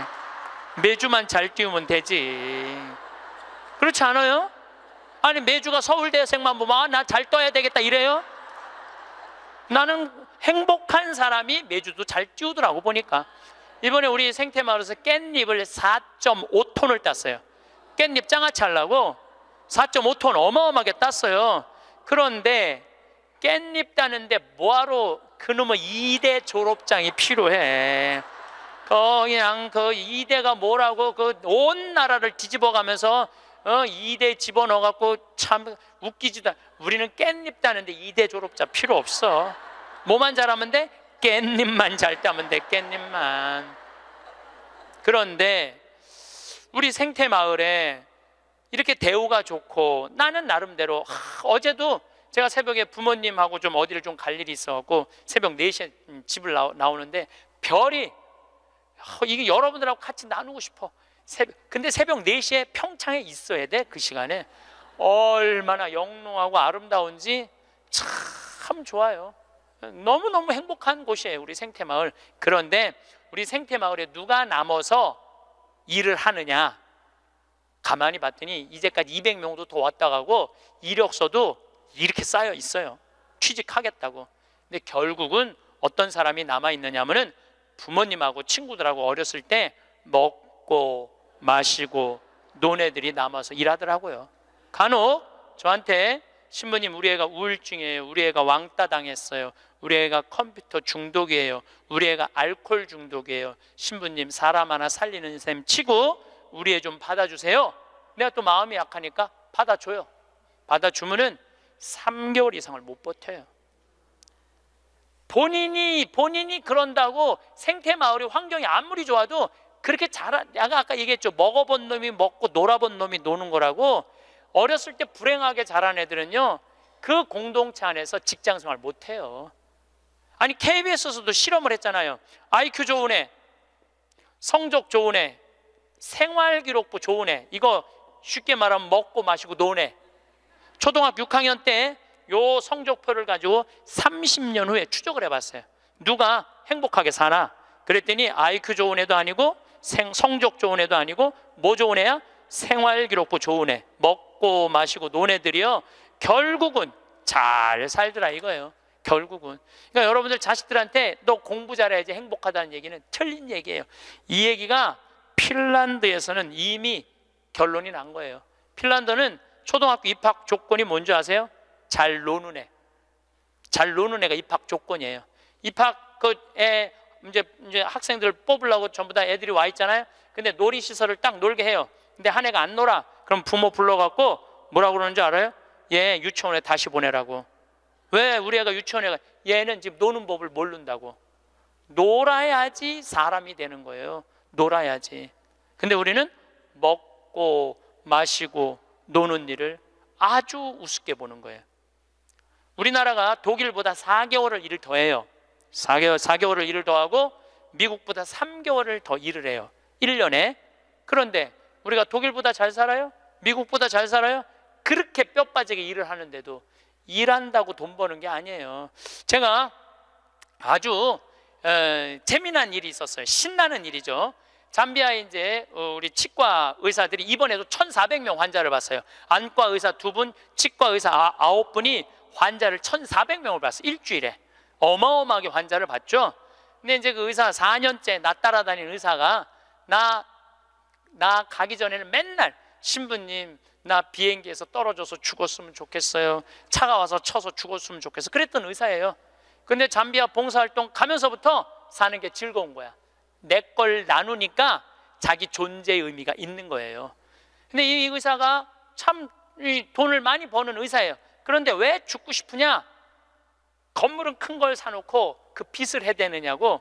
화장실 가는 게 아까웠고 물을 안 마셔. 오줌 누는 시간이 아까웠고 진료 시간이. 그러니까 사는 게 즐겁지 않은 거죠. 여러분들 인생에 정말 힘든 게 뭔지 아세요? 확장 이전이에요. 여러분들 괜히 아파트 20평에서 40평 넓혀가는 거, 장사 잘 되는 가게 10평에서 40평 넓혀가는 거 다 고통의 시작이야. 그냥 있는 데서 살아요. 뭐하러 확장 이전을 해. 행복하지 않았던 거야. 근데 잠비아를 떠나면서부터 사는 게 즐겁기 시작한 거예요. 그리고 내가 얘기했어요. 인생은 화장실도 안 가고 진료하는 게 인생이 아니야. 먹고 마시고 노는 게 인생이야. 제발 먹고 마시고 놀아. 그랬더니 그때부터 먹고 마시고 놀기 시작하는 거예요. 일주일에 이틀 과감하게 놀고 1년에 성지순례 10일 나 따라가고 뭐 성지순례 뭐 다른 데 또 가고 뭐 호주 의사들 같이 여행 다니고 1년에 40일을 놀아요. 40일을. 무지하게 노는 거예요. 그러니까 그 조카가 이제 군대 갔다 와서 아르바이트 하면서 그렇게 노니까 이모한테 그렇게 물어보더래요. 이모, 이 치과 월급은 나오는 거야? 이렇게 물어보더래요. 그런데 내가 물어봤어요. 그렇게 먹고 마시고 놀면서 진료할 때랑 화장실도 안 가고 진료할 때랑 어느 때 돈을 더 많이 버느냐? 그랬더니 요즘이 훨씬 많이 번대요. 그리고 세무서에서 연락 왔대요.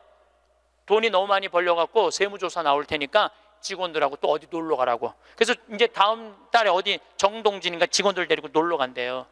여러분들 집에서 청승 떨고 아무것도 안 마시고 지립대 일만 한다고 돈이 벌려지는 게 아니에요. 먹고 마시고 놀 때 돈도 많이 벌리는 거예요. 우리 생태마을 요즘 다 망한다고 그러잖아요. 우리 생태마을은 작년에 매출액이 45억이었는데 올해 50억이야. 50억.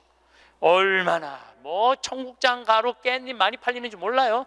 하루에 2천만 원씩 팔려. 하루에 2천만 원씩. 요즘 내가 사장인데 내가 사장이 뭐 할 것 같아? 맨날 먹고 먹고 마시고 노는 거야. 맨날 먹고 마시고 노는 거야. 직원들 줄 거 다 주고, 아끼지 않아요. 줄 거 다 주고. 그리고 이제 하도 이제 우리 신자가 아니라 비신자들이 물건을 많이 사니까 이제 사업자 등록을 해서 세금도 내요. 제가 세금을 내는데 1년에 2억 정도 세금이 나가요. 많이 나가요, 세금이. 그럼 우리 국장이 신부님 세금이 너무 많이 나가는데 현금은 신고하지 않아도 된다는 거예요. 그런 게 어디 있어? 현금도 다 신고해.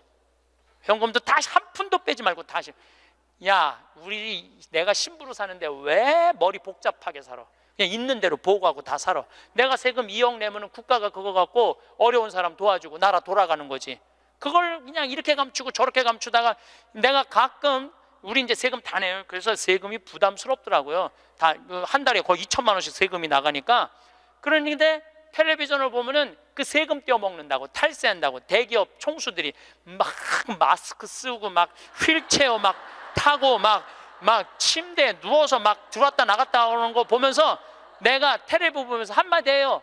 내가 뭐라고 그러냐면 내고 살지. 아유, 내가 이렇게 말해요. 내고 살면 되지. 뭘 그렇게 돈이 많은데 그걸 그냥 돈을 아낀다고 나라 돈 빼먹어가면서 어려운 사람 나눠주는 거 빼먹어가면서 세금 내는 것도 내가 보기엔 자선이에요. 세금 내는 것도 국가가 잘 집행해야 되겠지만은 뭐 K 뭐 미르 이건 악다군이에요. 그 돈 없는 기업들한테 그 돈 뺏어가는 건 그건 악다군이 아니에요. 그 돈 갖고 직원들한테 저기 막 보너스나 주고 여행이나 보내주지. 그럼 대한민국이 밝을 텐데 요즘 국회가 참 많이 싸우죠. 지치지도 않고 싸워. 내가 보기엔 야 어떻게 뭐 김정은이 지치지도 않고 핵 실험하듯이 우리나라 국회의원들도 지치지도 않고 싸워. 그런데 여소야대가 돼갖고 협치한다고? 그것도 말도 안 되는 소리예요. 우리나라 국회의원들이 안 싸우는 날은 언제 안 싸우느냐면 초등학교 교육제도가 바뀌는 거예요. 초등학교 교육제도가 노는 걸로 바뀌는 거. 여러분들 우리는 자녀들한테 행복을 가르쳐야 돼. 자녀들한테. 근데 우리는 공부를 가르치고 있어. 애들한테 이 세상에 와갖고 행복한 걸 가르쳐야 되는데 공부를 가르치고 있어요. 이거 좀 생각해봐야 될 문제예요. 나는 자식들한테 행복을 가르쳤나 공부를 가르쳤나 한번 생각해봐요. 뭘 가르쳤어요? 공부 가르치지 않았어요? 행복을 가르쳐야죠. 왜 공부를 가르쳐요? 2006년에 우리나라가 1년에 10만 명씩 조기 유학을 보냈어요. 2006년에 그때 조기 유학 분불었어요. 얘네들이 딱 10년 지났어요. 결론이 나와 있어요. 지금 조기 유학 다 실패했어요. 90%가 다 실패했어요. 그러면은 초등학교 4학년, 5학년 애가 조기 유학을 떠나. 그러면 미국에 가면은요 여권 심사대에서 막 영어로 막 물어봐요. 너 여기 왜 왔냐? 며칠 머무를 거냐? 뭐 때문에 왔느냐? 막 물어봐요. 그것도 한국말로 물어봐요? 영어로 물어봐요. 그럼 초등학교 4학년 애가 당황스러울 것 같아? 안 당황스러울 것 같아요?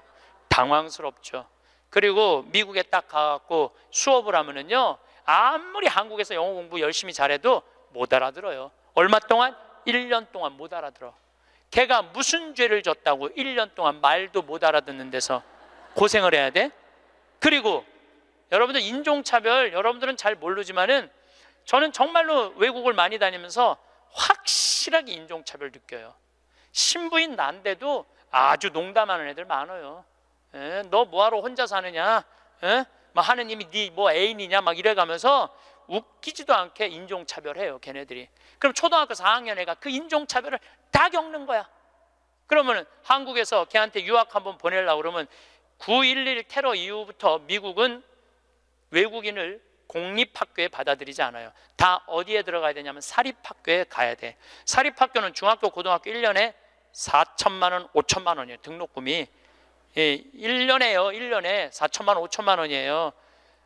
3년에 5천만 원이 아니고 기숙사비 3천만 원이에요. 방학이 4번인데 거기 못 있어요. 부모 없으면은 한국에 들어왔다 나갔다 해야 돼. 그러면 얘는 혼자 간 애는 계속 들어왔다 나갔다 해야 돼요. 그럼 비행기 값 1,000만 원이야. 그럼 1억이 나가야 돼요. 유학 보내면은. 그럼 우리나라 대기업 연봉 1억이거든요. 1억이면은요 아버지는 아무것도 안 쓰고 얘한테 다 보내야 돼.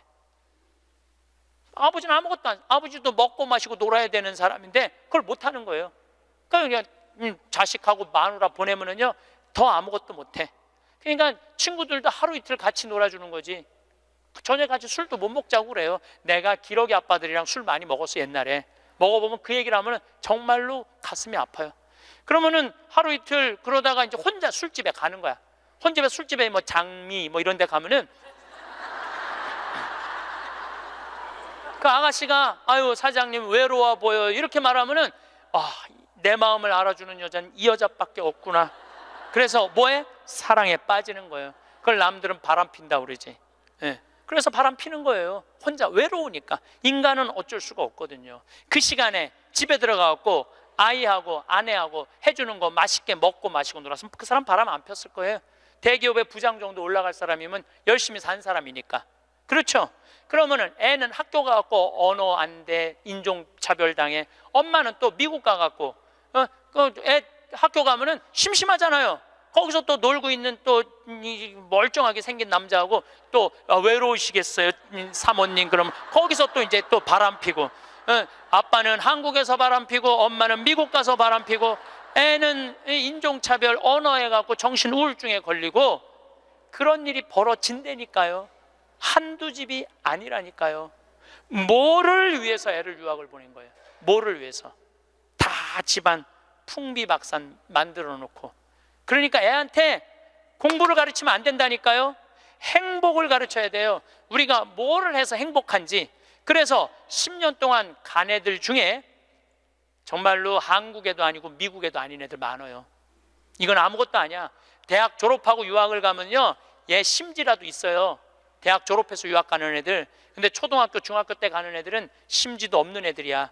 내가 한국인지 미국인지 구분도 안 되는 애들이야. 그래갖고 적응 안 되면은 중학교에 가면은 유학 온 한국 애들, 말 안 통하는 영어 안 되는 애들끼리 모여요. 모여서 노래방 가고 한국 드라마 보고 술 먹고 담배 피고, 고등학교 올라가면 마약해요. 마약하면 또 걸리면 감옥에 갔다 왔다 하고. 정말로 이 아이의 출세를 위해서, 이 아이의 미래를 위해서 유학을 보냈는데 아버지도 바람피고 엄마도 바람피고 애는 마약하고.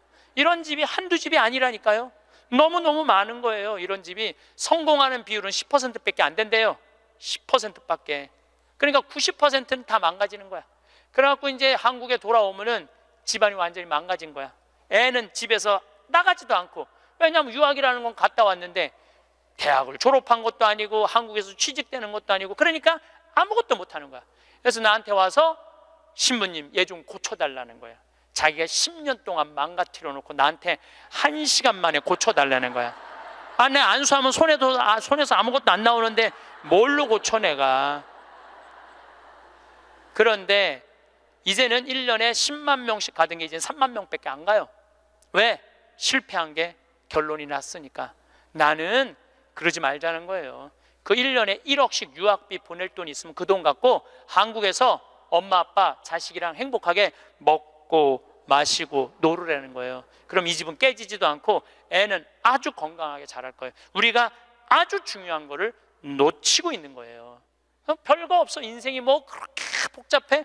그리고 여러분들 출세, 그것도 해봐야. 난 텔레비전 보면서 출세하는 거 하나도 안 부러워요. 뭐 민정수석 무슨 수석들 지금 그게 사람 사는 거예요? 저런 모습이? 차라리 그 자리에 안 가면은 거짓말도 안 할 거 아니에요. 그 자리에 가면 어쩔 수 없이 거짓말하고. 어떻게 보면 여러분들이 훨씬 행복한 분들이에요. 여러분들은 거짓말 일이 뭐가 있어? 누가 돈을 갖다 줘야지 안 받았다고 그러지. 누가 돈을 갖다 줘야지 안 받았다고 그러지. 참. 자, 그렇다면은 30살에서부터 60살은 행복하냐? 대한민국에. 자, 이 30살에서부터 60살은 저는 인생의 황금기라고 생각해요. 여러분들, 여행은 가슴이 떨릴 때 가야지 다리가 떨릴 때 가면 안 된다니까요. 근데 이때 가야 될 때야. 가야 될 때야. 그런데 자식 공부시킨다고, 자식 출세시킨다고 나는 안 먹고 안 마시고 안 놀아. 30년 동안 그랬어. 그럼 이 사람은 30년 동안 껍데기 인생을 산 거예요. 자기 인생 산 거 아니에요. 자식만을 위해서 살았다고. 나는 자식 하나 잘 되면은 엄마의 기쁨이라고 그러는데 그것도 옛날에 45, 46까지 살 때 얘기예요. 이제 여러분들 120살 살면은요 자식이 90이 돼버려요.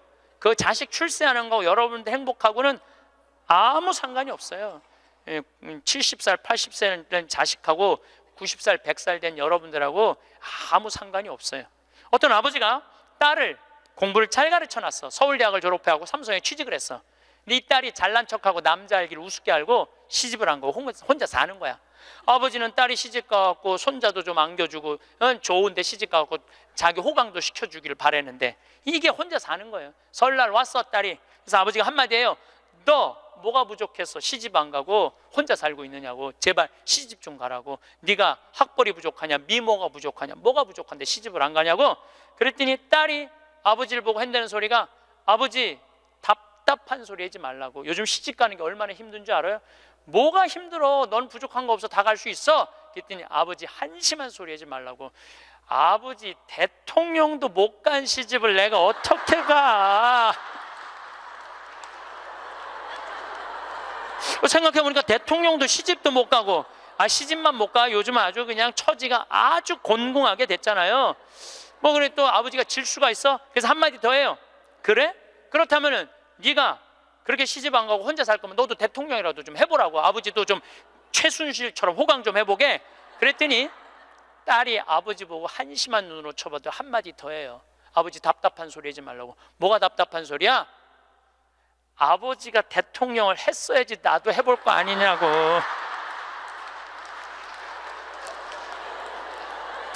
여러분들 자식을 대통령 만들고 싶으면요 여러분들이 먼저 대통령이 돼야 돼요.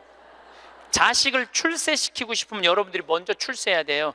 자식을 철들게 키우고 싶으면 누가 먼저 철이 들어야 돼? 여러분들이 먼저 철이 들어야 돼. 그런데 여러분들이 30살서부터 60살까지 자식 출세만 바란다고 빈 껍데기로 30년을 살았어. 근데 여러분들이 철이 들 것 같아요? 지금 대한민국에 30살서부터 60살 철든 사람이 얼마나 있을 것 같아요? 그래서 유학 보내고 자기는 한국에서 바람피고 아내는 미국 가서 바람피고 애는 정신병이 들어요? 철이 안 들은 거예요. 삶의 의미가 뭔지 모르고 살고 있는 거예요. 진정한 삶의 기쁨이, 진정한 삶의 행복이 뭔지 모르고 사는 거예요. 정말로 자식을 행복하게 키우고 싶어? 여러분들이 행복해야 돼요. 여기 이 셰익스피어가 아주 재미난 글을 썼어요. 중년에게 주는 9가지 교훈이라는 글을 썼어요.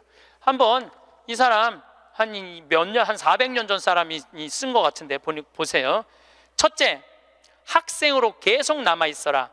배움을 포기하는 순간 우리는 폭삭 늙기 시작한다. 그러니까 여러분들 학생이기를 포기하면 안 된다는 거예요. 끊임없이 배워야 돼. 애만 배우는 게 아니야. 여러분들 배우셔야 돼요. 공부도 하고. 저는 제가 30살에 환경공학을 공부했어요. 얼마나 좋은 공부였는지 몰라요. 내가 다닌 학교는 나는 아주대학 산업대학원을 다녔어요. 그런데 요즘 대학원 조금 돈이 좀 들어가서 그렇지 많아요. 가면은 뭐 내가 빵점도 받고 그랬지만은 그래도 석사학위도 받았어요. 공학 석사학위도. 아주 재밌어요. 그리고 40이 돼갖고 글 쓰는 거 배웠어요.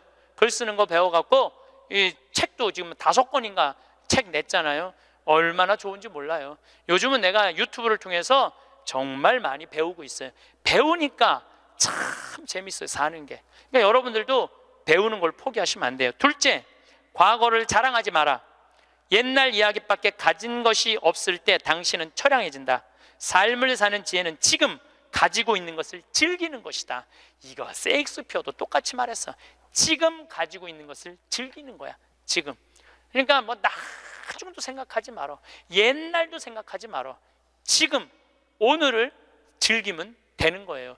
있는 돈 갖고 나중에 쓰려고 그냥 쥐고 있지 말고 쓰세요. 내가 쓰라는 건 사치하라는 게 아니에요. 돈도 규모 있고 멋있게 쓸 수 있거든요. 쓰는 법도 나는 배워야 된다고 생각을 해. 세 번째, 젊은 사람과 경쟁하지 마라. 대신 그들의 성장을 인정하고 그들에게 용기를 주고 그들과 함께 즐겨라. 이것도 참 좋은 얘기 같아요. 그래서 나는 우리 여주에 우리 젊은 신부님들 계속 많이 초청하고 있어요. 함께 같이 하자고. 근데 참 젊은 신부들이 같이 있으면 참 좋아요. 저는 우리 생태마을의 부관장 모임을 한 달에 한 번 꼭 해요. 출신 부관장 신부님들, 그 신부들이 싫어할 수도 있지만은 한 달에 한 번 젊은 신부들을 모이면은 내가 모르는 거 너무너무 많이 알려줘요. 그들과 함께 즐길 수 있는 것만 해도 좋은 거죠. 넷째, 부탁받지 않는 충고는 굳이 하려고 마라. 늙은이의 기우와 잔소리로 오해받는다. 이것저것 챙겨나지 말라는 거예요. 우리 어머니가 그런 거 참 잘하는데 챙겨나지 말라는 거예요. 다섯째, 삶의 철학으로 삶을 철학으로 대체하지 말아라. 삶을 살으라는 얘기예요. 로미오가 한 말을 기억하라. 철학이 줄리엣을 만들 수 없다면 그런 철학은 지워버려라. 삶을, 현실을 살으라는 얘기예요. 괜히 개똥 철학하지 말고. 여섯째, 아름다움을 발견하고 즐겨라. 약간의 심미적 추구를 게을리하지 말아라. 그러니까 제가 이번 주 이선이 대전 공연이에요. 서울의 공연을 보니까 없더라고. 근데 우리 평창은 대전이나 서울이나 거리가 똑같아. 그래서 이제 대전으로 가는데 점점 나이를 먹으면 먹을수록 공연도 많이 가요. 저는 여기 이 삼성 여기 뭐 스퀘어인가 여기 공연 많이 와요. 예술의 전당도 많이 와요. 많이 와야 1년에 많이 온다고 그래요. 1년에 두세 번이야. 그 두세 번이라도 공연을 즐길 수 있으면 삶이 굉장히 풍요로워지더라고요. 또 일곱째, 늙어가는 것을 불평하지 마라. 가엾어 보인다. 몇 번 들어주다 당신을 피하기 시작할 것이다. 나 늙은 거 자랑하지 말라는 거예요. 그것도 맞는 얘기 같아요. 늙은 거 누가 뭐 알아주기는 해요. 아무도 안 알아주죠. 나이 먹은 거 자랑 아니야, 내가 보기에는. 그리고 나이를 먹으려면 곱게 먹어야 돼. 나이값을 하고면서 늙어가야지, 나이값도 못하고 나이만 디립다 먹으면 그게 뭐가 자랑이에요. 여덟 번째, 젊은 사람에게 세상을 다 넘겨주지 말아라. 이건 뭐냐면 재산 주지 말라는 거예요. 그들에게 다 주는 순간 천덕꾸러기가 될 것이다. 여러분들 아까 제가 말씀드렸죠. 자식하고 남편한테 다 주지 말고 얼마만 주라고? 반만 주세요. 항상 오늘부터 마음도 반만 주세요. 다 주지 말고. 두 딸에게 배신당한 리어 왕처럼 춥고 배고픈 노년을 보내며 두 딸에게 죽게 될 것이다. 이 리어 왕이라는 이 셰익스피어 이 작품을 읽어보면 굉장히 재밌어요. 딸들한테 자기 왕권을 다 넘겨줘요. 왕권 넘겨준 딸 때문에 이 사람 죽어요. 왕이 결국은. 그러니까 여러분들도 자식들한테 다 넘겨주지 마세요. 여러분들의 인생을 사세요. 아직 여러분들 한참 남아있거든요. 아홉 번째, 죽음에 대해 자주 말하지 마라. 죽음보다 확실한 것은 없다. 인류 역사상 어떤 예외도 없었다. 확실히 오는 것을 일부러 맞으러 갈 필요는 없다. 삶을 탐닉해라. 그때까지 삶을 먹고 마시고 즐겨라, 이 얘기예요. 먹고 마시고 즐겨라. 우리는 살기 위해 여기에 왔노라. 즐겁게 살라고 여기에 온 거란 얘기예요. 그러니까 이 30부터 60까지 여러분들은 나는 자식을 위해서 아무것도 안 한다, 이런 생각하지 말라는 거예요. 내 삶을 살아가라는 거예요. 그러면 60살서부터 120살은 행복하냐? 60살서부터 120살 나는 자식한테 바라는 거 하나도 없어. 나는 보상 심리가 없어. 이거 다 거짓말이에요. 자식한테 왜 바라는 게 없어요? 얼마나 많이 바라는데요. 자식이 용돈 안 갖다 주고 전화 안 하고 찾아오지 않으면 섭섭하다고 얘기합니다. 여기 있는 분들 다 그렇게 얘기해요. 얘기 안 하는 분들 거의 없다고 보면 돼요. 그런데 여러분들 60살서부터 120살까지 어떻게 자식이 60년 동안 효도를 할 수가 있어요? 그게 가능하다고 그런 생각 드세요? 나는 60년 동안 효도 받아 먹을 거야. 60살서부터 120살까지. 이거는 있을 수 없는 얘기예요. 그리고 늙어서 자식이 효도하면 행복하고 자식이 효도하지 않으면 불행하고. 왜? 늙어서 행복을 자식한테 떠넘겨. 그냥 내가 행복하면 안 돼요? 왜 자식한테 그거 힘든 걸 넘겨요? 그리고 여러분들 자식들 중에 여러분들 집에 태어나고 싶어서 태어난 놈은 한 놈도 없어요. 여러분들이 좋아서 난 거지. 그러니까 뭘로 끝내야 되냐면 키운 걸로 끝내야 돼. 그런데 보상 심리가 있어요. 내 자식이 의사야. 그러면 내 주머니에 돈이 1,000만 원 있어도 이 할머니 절대 너 돈으로 가서 안 사 먹어. 뭐라고 그러냐면, 왜 내가 내 돈 주고 사 먹어? 잘난 의사 있는데. 나는 의사 아들이 와서 사줄 때까지 나는 기다릴 거야. 기다려. 1년이고 2년이고 기다려. 의사 아들이 와서 사줄 때까지. 근데 여러분들 자식이 무슨 무당이야? 막 수술하다가 엄마가 오늘 갈비 먹고 싶어 하네? 내가 가서 갈비 사줘야지. 전화해요. 엄마, 내가 막 수술하다가 생각이 나는데 엄마 오늘 갈비 먹고 싶었지? 내가 오늘 가서 사줄게 라고 전하는 자식은 대한민국에 단 한 명도 없습니다. 지금 70, 80 된 나 갈비 먹고 싶은 거 누구만 알아? 나만 알아요. 여러분들 이걸 아셔야 돼요. 여러분들은 자식 생각밖에 없지만 자식은 여러분들 생각 없어요. 그건 확실합니다. 왜냐면 이게 실험의 결과가 나왔어요. 어떤 실험을 했느냐면 요즘은 사랑의 감정을 촬영할 수 있대요. 그래갖고 할머니들한테 젊은 자식들 사진을 보여주고 뇌파 촬영을 해보니까 막 그냥 뇌파가 난리도 아니라는 거예요. 자식 사랑의 감정 잘된 자식은 좋아갖고 막 난리고 못된 자식은 그게 안타까워갖고 막 난리가 아니라는 거예요. 그러니까 여러분들은 지금 자식 보면은 뇌가 막 진동을 해, 사랑의 감정이. 그런데 자식한테 늙은 엄마 사진을 보여주고 뇌파 촬영을 해보니까 아무 반응이 안 일어나는데, 내가 이거 KBS에서 봐서, KBS에서 의사들이 실험하는 거를. 그러니까 여러분들은 자식 생각하는 거하고 자식이 여러분들 생각하는 거하고는 이건 차원이 달라요. 차원이 정말 생각 없어요. 저도 어머니 아버지 86, 84살이에요 그런데 내가 막 신부됐을 때 어머니 60이었을 때 어머니가 그랬어. 늙으면 죽어야 된다고. 그때 이제 효도할 때가 됐는데 죽으면 안 되지. 그래갖고 어머니 아버지 모시고 파리, 로마, 이스라엘, 베이징, 뭐 우리나라 금강산, 백두산, 우리나라 좋다는 데 온천 다 모시고 다녔어요. 왜 모시고 다녔느냐 하면 죽는다니까. 빨리 보여줘야 될 거 아니야, 죽기 전에 5년 동안. 근데 요즘은 어머니가 늙으면 죽어야 돼 그 소리 하면 막 화가 나요. 왜 화가 나냐면 그 얘기한 지 24년이 지났어. 24년 죽을 기미가 안 보여요. 요즘 어떻게 잘 드셔서 그런지 완전히 얼굴이 새색시 같아. 새색시. 얼마나 이쁜지 몰라. 그러니 죽겠어요? 안 죽어요. 그럼 24년을 내가 효도를 할 것 같아요? 5년 하고 끝났어요. 나도 5년 하고. 요즘은 나 강의 막 다니다 보면 한 달 동안 한 번도 생각 안 할 때 있어요. 한 번도. 근데 어머니는 아침에 일어나고 제일 먼저 나 위해서 묵주기도 20단 한대요. 하루 종일 아들 생각하는 거지. 집에 가보면 온통 내 사진이야. 그냥 온통 내 사진. 그런데 놀라운 건 우리 사제관은 어머니 아버지 사진 하나도 없어요. 하나도. 그런데 나만 그렇겠어요? 여러분들 자식들 먹고 살기 바쁜데 생각 안 해요. 그러니까 이제 내 인생의 주인공은 누구라고 생각하면 돼? 나라고 생각하면 돼. 그러니까 내가 지금 갈비 먹고 싶은 거 누구만 알아? 나만 알아. 그럼 누가 사줘야 돼? 내가 사줘야 돼. 누구 돈으로? 내 돈으로. 무슨 돈으로? 집 잡혀서 사줘야 돼요. 집 잡혀서. 그런데 우리나라 노인이 지금 700만 명이에요. 65세 이상이. 그러면은 부부가 산다고 하면 350만 세대죠. 350만 세대 중에 집 잡혀서 주택연금으로 사는 세대는 3만 5천 세대에 지금.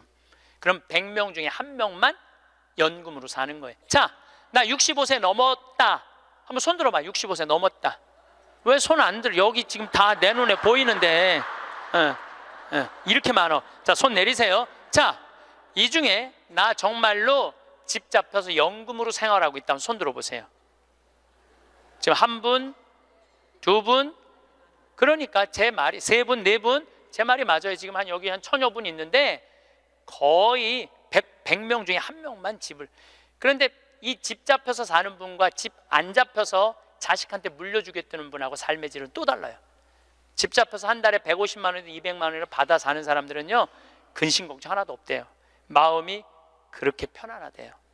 그런데 자식들 용돈 받고 집 물려줄 생각으로 용돈 받고 사는 분들은 어떤 딸은 자식이 10만 원도 갖다 주고 20만 원도 갖다 주고. 우리나라 평균 용돈이 10만 원이에요. 평균 부모님한테. 그럼 20만 원도 갖다 주고 30만 원도 갖다 줘. 근데 어떤 달은 100만 원도 갖다 줘. 100만 원도 갖다 주면 이 할머니가 그 돈을 못 써요. 왜 못 쓰는 줄 아세요? 다음 달에 얼마를 갖다 줄 줄 알고 이거 홀딱 닦았어. 그냥 계속 불안하게 사는 거야. 계속. 그럼 늘 불만 속에서 사는 거야. 내 인생의 주인공은 난데 남한테 계속 기대고 사는 거예요. 그러시지 마세요. 내 강의를 듣고 정말로 당신 스스로 갈비를 사 먹으러 간 할머니들이 나한테 편지 많이 해요. 또 찾아도 많이 와요. 신부님 말대로 내 돈으로 사 먹어보니까 인생이 바뀌더래요. 어떻게 바뀌느냐면 더 이상 자식 기다리지 않게 되더래요. 그리고 더 이상 원망하지 않게 되더래요. 더 이상 섭섭한 거 없더래요. 그냥 내 돈 갖고 내가 사 먹으면 되지. 대신 너는 나한테 재산 끝이야. 이렇게 딱 정리가 되고 나니까 너무 편안하더래요. 그리고 남은 인생은 내가 책임질 수 있겠다라는 자신감이 생기더래요. 그래서 너무 감사하다고, 너무너무 감사하다고. 아니 그 할머니 중에 내 강의에 딱 맞는 할머니 한 분 오셨어. 여기 여의도에 사는 분인데 개신교 다니는 분이야. 순복음교회 다닌대요. 빌딩이 3개가 있대. 우리 집에 왔는데 뭐 하여튼 에쿠스 뭐 900인가 뭐 리무진인가를 타고 왔는데 어마어마하게 좋은 차를 타고 왔어요. 예, 에쿠스가 아니라 제너시스. 기사를 대갖고 왔어. 근데 그러는 거예요. 신부님 내가 40에 혼자 돼갖고 아들 셋을 키웠다는 거. 신부님 말대로 의사, 교수, 사장이라는 거예요. 근데 2년 전까지는 내가 너희들 그렇게 키웠는데 왜 나 한번 안 찾아오느냐 맨날 원망했대요. 근데 어느 날 갑자기 내가 그러더래요. 늙어서 갈비 먹고 싶으면 지 돈으로 사 먹으라고. 왜 자식을 기다리느냐고. 근데 자기 돈으로 사 먹어보니까 더 이상 안 기다려지더래요. 섭섭한 거 없더래요. 그리고 사는 게 너무너무 즐겁더래. 내 자식하고의 이런 관계를 끊고 내 삶을 살다가 보니까 걸리는 게 하나도 없대. 그러니까 여러분들도 그렇게 사셔야 돼요. 언제까지 자식하고 엉겨서 그걸 살 수 있다고 생각하세요? 그냥 내 인생의 주인공은 나야. 내가 알아서 살아야 돼. 그래서 여러분들의 인생을 꼭 사시기를 바랍니다. 오늘도 황창현 신부님의 행복특강 잘 들으셨나요? 이어서 나이 들수록 들으면 도움이 되는 지혜의 말씀을 들려드리겠습니다. 인간은 고슴도치와 같습니다. 너무 가까이 하면 가시에 찔린다는 것을 알아야 합니다. 타인과 세상의 많은 것을 기대해서는 안 됩니다. 다른 사람에게서 무엇을 얻고자 하나요? 결국 인간은 누구나 혼자입니다. 중요한 것은 혼자 있을 때 그가 어떤 사람인가 하는 것입니다. 사람은 어떤 일이든 자신과 연관시켜 생각하면서도 자신에게 이익이 되는 것이 아니라면 자신과는 상관없다는 듯이 행동합니다. 상대를 대할 때 지나치게 관대하거나 다정하게 대해서는 안 됩니다. 친절이 과하면 상대는 선을 넘게 되고 결국에는 멀어지는 경우가 허다합니다. 오랫동안 곁에 있었음에도 사람은 언제든 배신할 수 있는 존재라는 것을 명심하세요. 사람은 일단 이해관계가 달라지면 태도가 달라집니다. 따라서 그 사람의 성격이 파악되면 그런 사람인 줄 알고 그 사람을 대할 필요가 있습니다. 사람은 누구나 가면을 씁니다. 그 속에 진짜 얼굴이 어떨지 알 수 없고 시간이 지나면 또 어떻게 변할지 알 수 없습니다. 아무리 가까운 사이여도 인간의 본성이 그러한 것을 인정해야 합니다. 그러니 불안정한 외부가 아닌 스스로의 내면을 의지해야 합니다. 모든 것에 있어서 결국 인간은 자기 자신에게서 구해야 합니다. 배신은 나와 먼 사람이 아닌 아주 가까운 사람이 합니다. 배신을 천천히 할 사람과 빨리 할 사람만 있을 뿐이지 배신을 안 하는 사람은 없다고 차라리 그렇게 생각하는 것이 좋습니다. 그러니 아무리 가까운 사이였어도 의심이 들 때는 그냥 넘어가지 말고 검증의 과정을 거쳐야 합니다. 의심이 들면 바로 티내지 말고 일단 믿는 척 하세요. 그러면 상대는 곧 더 큰 거짓말을 할 것이고 곧 정체가 드러날 것입니다. 그리고 우연히 상대의 나쁜 면을 봤다면 잊지 말고 그 사람에게 맞는 태도를 취하는 것이 현명합니다. 나쁜 것을 알면서도 함께 있다면 그 사람에게 나도 모르게 물들게 됩니다. 거리를 두어야 할 때는 거리를 두는 것이 좋습니다. 힘든 인연을 붙잡고 있는 것만큼 어리석은 것은 없습니다. 우리는 오직 자기 자신에게만 의존해야 합니다. 지혜로운 사람은 스스로 행복하고 만족스럽게 살아갑니다. 더 많은 것을 바라지 않고 스스로 자족하며 살아가지 못할 때 우리는 타인 속에서 자신을 잃습니다. 한번 생각해 보세요. 인간의 모든 고뇌와 고통과 불안과 의기소침의 대부분은 상대방이 나를 어떻게 생각할까? 라는 걱정에서 나옵니다. 우리들의 질투나 증오심도 대체로 같은 뿌리에서 자란 가지들입니다. 타인들의 기준에 따라 사는 사람은 결국 그들의 노예가 되고 맙니다. 남의 눈을 의식하지 않고 남들이 알아주는 것을 초월해서 사는 사람만이 행복합니다. 행복을 위해서는 타인의 판단을 중시하는 명예욕과 일종의 허영심을 버릴 필요가 있습니다. 인간의 행복과 불행을 가르는 것은 객관적인 그 무엇이 아닙니다. 단지 그것을 우리가 어떻게 느끼고 받아들이는가에 달려 있을 뿐입니다. 사람들이 질투의 감정에 사로잡히는 이유는 자신보다 나은 처지에 있는 사람을 바라보기 때문입니다. 그 사람이 자신보다 더 많은 재물을 가지고 있거나 다른 사람으로부터 더 많은 사랑을 받고 있다고 느낄 때면 사람들은 대부분 자신의 비참함을 생각하게 됩니다. 모든 불행은 비교하는 것으로부터 시작됩니다. 질투는 인간의 자연스러운 본능 가운데 하나이기도 하지만 부도덕과 불행의 가시를 품고 있습니다. 남을 시기 질투하지 마세요. 세상에는 어디에서나 모든 것들에 들러붙어서 무엇이든 항상 취할 준비가 되어 있는 천민무리가 있다고 합니다. 그들은 무수히 때로 몰려들어 있는 해충과도 같은 존재일 것입니다. 그들이 그렇게까지 하는 이유는 단지 자신의 무료함을 벗어나기 위해서입니다. 스스로 정신적 온기를 충분히 지닌 사람들은 굳이 그 무리에 섞일 필요가 없을 것입니다. 지적으로 뛰어난 사람들은 고독한 생활로 두 가지 이점을 얻을 것입니다. 하나는 자기 자신과 함께 할 수 있다는 이점일 것이고, 다른 하나는 타인과 함께하지 않는다는 이점일 것입니다. 모든 교제에는 강요와 고충 위험이 따를 것입니다. 이것을 감안할 때 두 번째 이점은 높이 평가받을 만한 것입니다. 사교란 때로는 도덕적으로 문제가 있거나 불합리한 사람과 더 접촉하게 되므로 위험한 일이기도 합니다. 비사교적인 사람이란 그런 사교성을 가질 필요가 없는 사람입니다.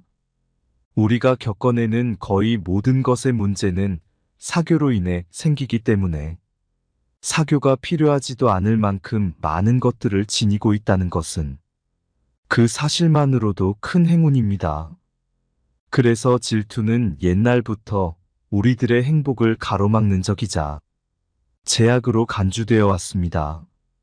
우리는 가능한 질투라는 본능을 우리의 인격에서 잡초처럼 뿌리 뽑아야 할 것입니다. 자신의 소유에 만족하고 이를 즐기려면 남들과 비교하지 말아야 합니다. 사람은 행복하고 싶은 만큼 행복해질 수 있습니다. 자기보다 더 잘 살고 더 많이 가진 자를 부러워하고 배 아파하는 사람은 결코 행복해질 수 없습니다. 행복하려면 자기보다 못한 자가 얼마나 많은가를 생각해야 합니다. 자기보다 불행한 사람을 찾아보는 것입니다. 자신을 위로하는 가장 빠른 방법입니다. 이 지구상에 나보다 불행한 사람이 얼마나 많은지 생각해 보세요.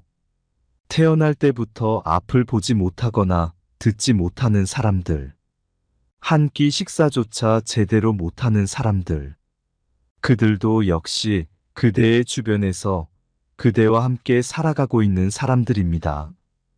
지금 얼마나 많은 사람들이 당신보다 앞서 있는가를 생각하기보다는 얼마나 많은 사람들이 당신의 뒤를 따르고 있는가를 생각해 보세요. 인간이 살고 있는 이 세상은 그가 바라보는 각도에 따라 모양이 달라집니다. 우리는 흔히 자기가 가진 것은 생각하지 못하고 자신에게 부족한 것만 생각하기 마련입니다. 그러면 그대로 불행의 길을 걷게 됩니다. 우리는 항상 위보다 아래를 보고 살아가야 하며 자기보다 행복하다고 여기는 사람이 겉으로 보기에만 그런 것인지 아니면 실제로는 불행을 감추어 사는 것은 아닌지 의심해 봐야 합니다. 지금 다른 사람들의 상황을 부러워하고 있나요? 사실 그 사람들의 상황은 그 사람들의 성격에 맞을 뿐이고 당신 성격에 맞는 것은 아닐 수도 있습니다.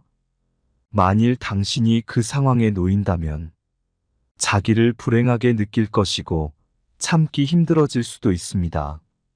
물고기에게는 물속이 새에게는 하늘이 두더지에게는 땅속이 행복한 것처럼 자기에게 적합한 분위기만이 행복을 주는 것입니다. 자기 마음이 어떻게 움직이는가에 따라 행복과 불행은 서로 위치를 바꿉니다.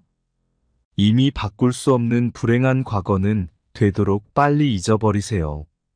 판도라의 상자에 넣어 던져버리고 영원히 잊어버리세요. 또한 언제 닥칠지 모르는 미래 때문에 마음의 평화를 잃는 일은 없어야 합니다. 이를테면 우리는 불행한 일이 절대로 일어나지 않을 것이라거나 적어도 지금 당장은 일어나지 않을 것이라는 것을 압니다. 타인과의 관계도 마찬가지입니다.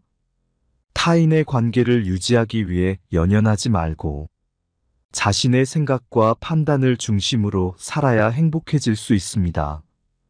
우리가 남의 평가를 중요하게 생각할수록 스스로에게 해가 되고 점점 약해집니다. 그러니 본능을 잘 다스려 남의 칭찬이나 비난에 흔들리지 말고 내 생각과 주관을 우선으로 생각해야 합니다. 남의 눈을 의식하지 않고 남이 알아주는 걸 개의치 않는 사람은 훨씬 행복합니다. 일의 내용이나 결과보다 더욱 중요한 것은 그 일에 대해 내가 어떻게 생각하느냐입니다. 남들이 뭐라고 생각할까? 늘 이런 생각에 사로잡혀 사는 사람은 노예일 뿐입니다. 노예는 늘 주인의 눈치를 살피고 주인의 명령에 따라야 하는 운명입니다. 왜 남을 나의 주인으로 만드는 노예의 짓을 하려고 하시나요? 결국 인간의 행복은 얼마나 홀로 잘 견딜 수 있는가에 달려 있습니다. 우리가 느끼는 거의 모든 슬픔은 사람들과의 관계에서 발생합니다. 우리는 다른 사람들과 같아지기 위해 우리 인생의 대부분을 낭비합니다. 사람들의 눈높이에 나를 맞추려는 데서 모든 불행이 시작됩니다. 사람은 혼자일 때 온전히 자신이 될 수 있습니다. 그가 고독을 사랑하지 않는다면 자유를 사랑하지 않는 것입니다. 인간의 사교는 사교가 좋아서가 아니라 고독이 두려워서입니다. 나이 들수록 고독과 외로움에 두려우신가요? 남의 말과 시선에 쉽게 동요하고 끊임없이 눈치를 살피시나요? 나는 어쩔 수 없이 나입니다. 내가 나를 부끄러워하지 않는다면 사람들도 나를 부끄러워하지 않게 될 것입니다. 우리는 괴로운 일에 부딪혔을 때 우선 감사할 가치가 있는 것을 찾아서 그것에 충분히 감사해야 합니다. 그러면 마음의 평온함이 찾아오고 기분이 가라앉으며 어려운 일도 견디기 쉽습니다. 사람은 음식을 먹음으로써 체력을 회복하고 독서로 정신을 배양하게 합니다. 인간은 다른 사람처럼 되고자 하기 때문에 자기 잠재력의 대부분을 상실합니다. 복수한 내용을 모두 잊지 않으려는 생각은 먹은 음식을 모두 체내에 간직하려는 것과 같습니다. 좌절을 경험한 사람은 자신만의 역사를 갖게 됩니다. 그리고 인생을 통찰할 수 있는 지혜의 길로 들어섭니다. 우리의 모든 불행은 혼자 있을 수 없는 데서 생기는 것입니다. 그러니 고독을 사랑하는 습관을 가져야 합니다. 남들과 달리 뛰어난 개성을 지닌 사람은 본질적으로 타고난 것이 고립의 성향이기 때문에 젊은 시절에는 어려움을 느끼지만 나이가 들면 오히려 자유로운 기분이 들게 될 것입니다. 젊은 시절에는 고독을 사랑하는 습관을 어렵게 가질 수 있었다면 나이가 들면 이제는 그런 마음이 아주 편안하고 간단한 것들이 될 수 있습니다. 즉, 고독한 마음은 마치 물 만난 물고기처럼 아주 자연스럽게 되는 것입니다. 삶이 어떤 것으로 다가오는가 하는 문제는 전적으로 그 사람의 기분에 따라 달라집니다. 아무리 젊고 아름답고 부유한 사람이라고 해도 그 사람이 진정으로 행복한지 아닌지는 판단할 수 없습니다. 행복은 결코 객관적인 사실 속에 존재하는 것이 아니기 때문입니다. 행복한 인생을 만드는 것은 전적으로 나에게 달려 있습니다. 나에게 없는 것을 남과 비교하지 말고 나에게 있는 것을 인정해 주세요. 나에게 무엇이 있는지 잘 들여다보세요. 소유나 명성보다 우리의 존재 자체가 훨씬 중요합니다.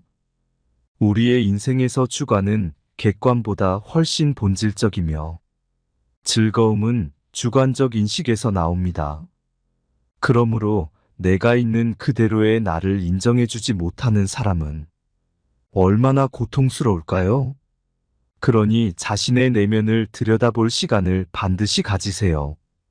자신의 내면뿐만 아니라 스스로가 어떤 것을 좋아하는지도 지켜봐야 합니다. 그리고 자신의 능력을 정확히 파악하여 자신에게 잘 맞는 일을 찾는다면 행복을 느끼기 쉬워질 것입니다. 자신에게 어울리지 않는 일을 선택하는 사람은 불행을 면하기 어려우니 자신을 잘 들여다보는 것은 계속해서 중요합니다. 과거에 대한 후회 따위로 나를 괴로움 속에 방치하지 마시길 바랍니다.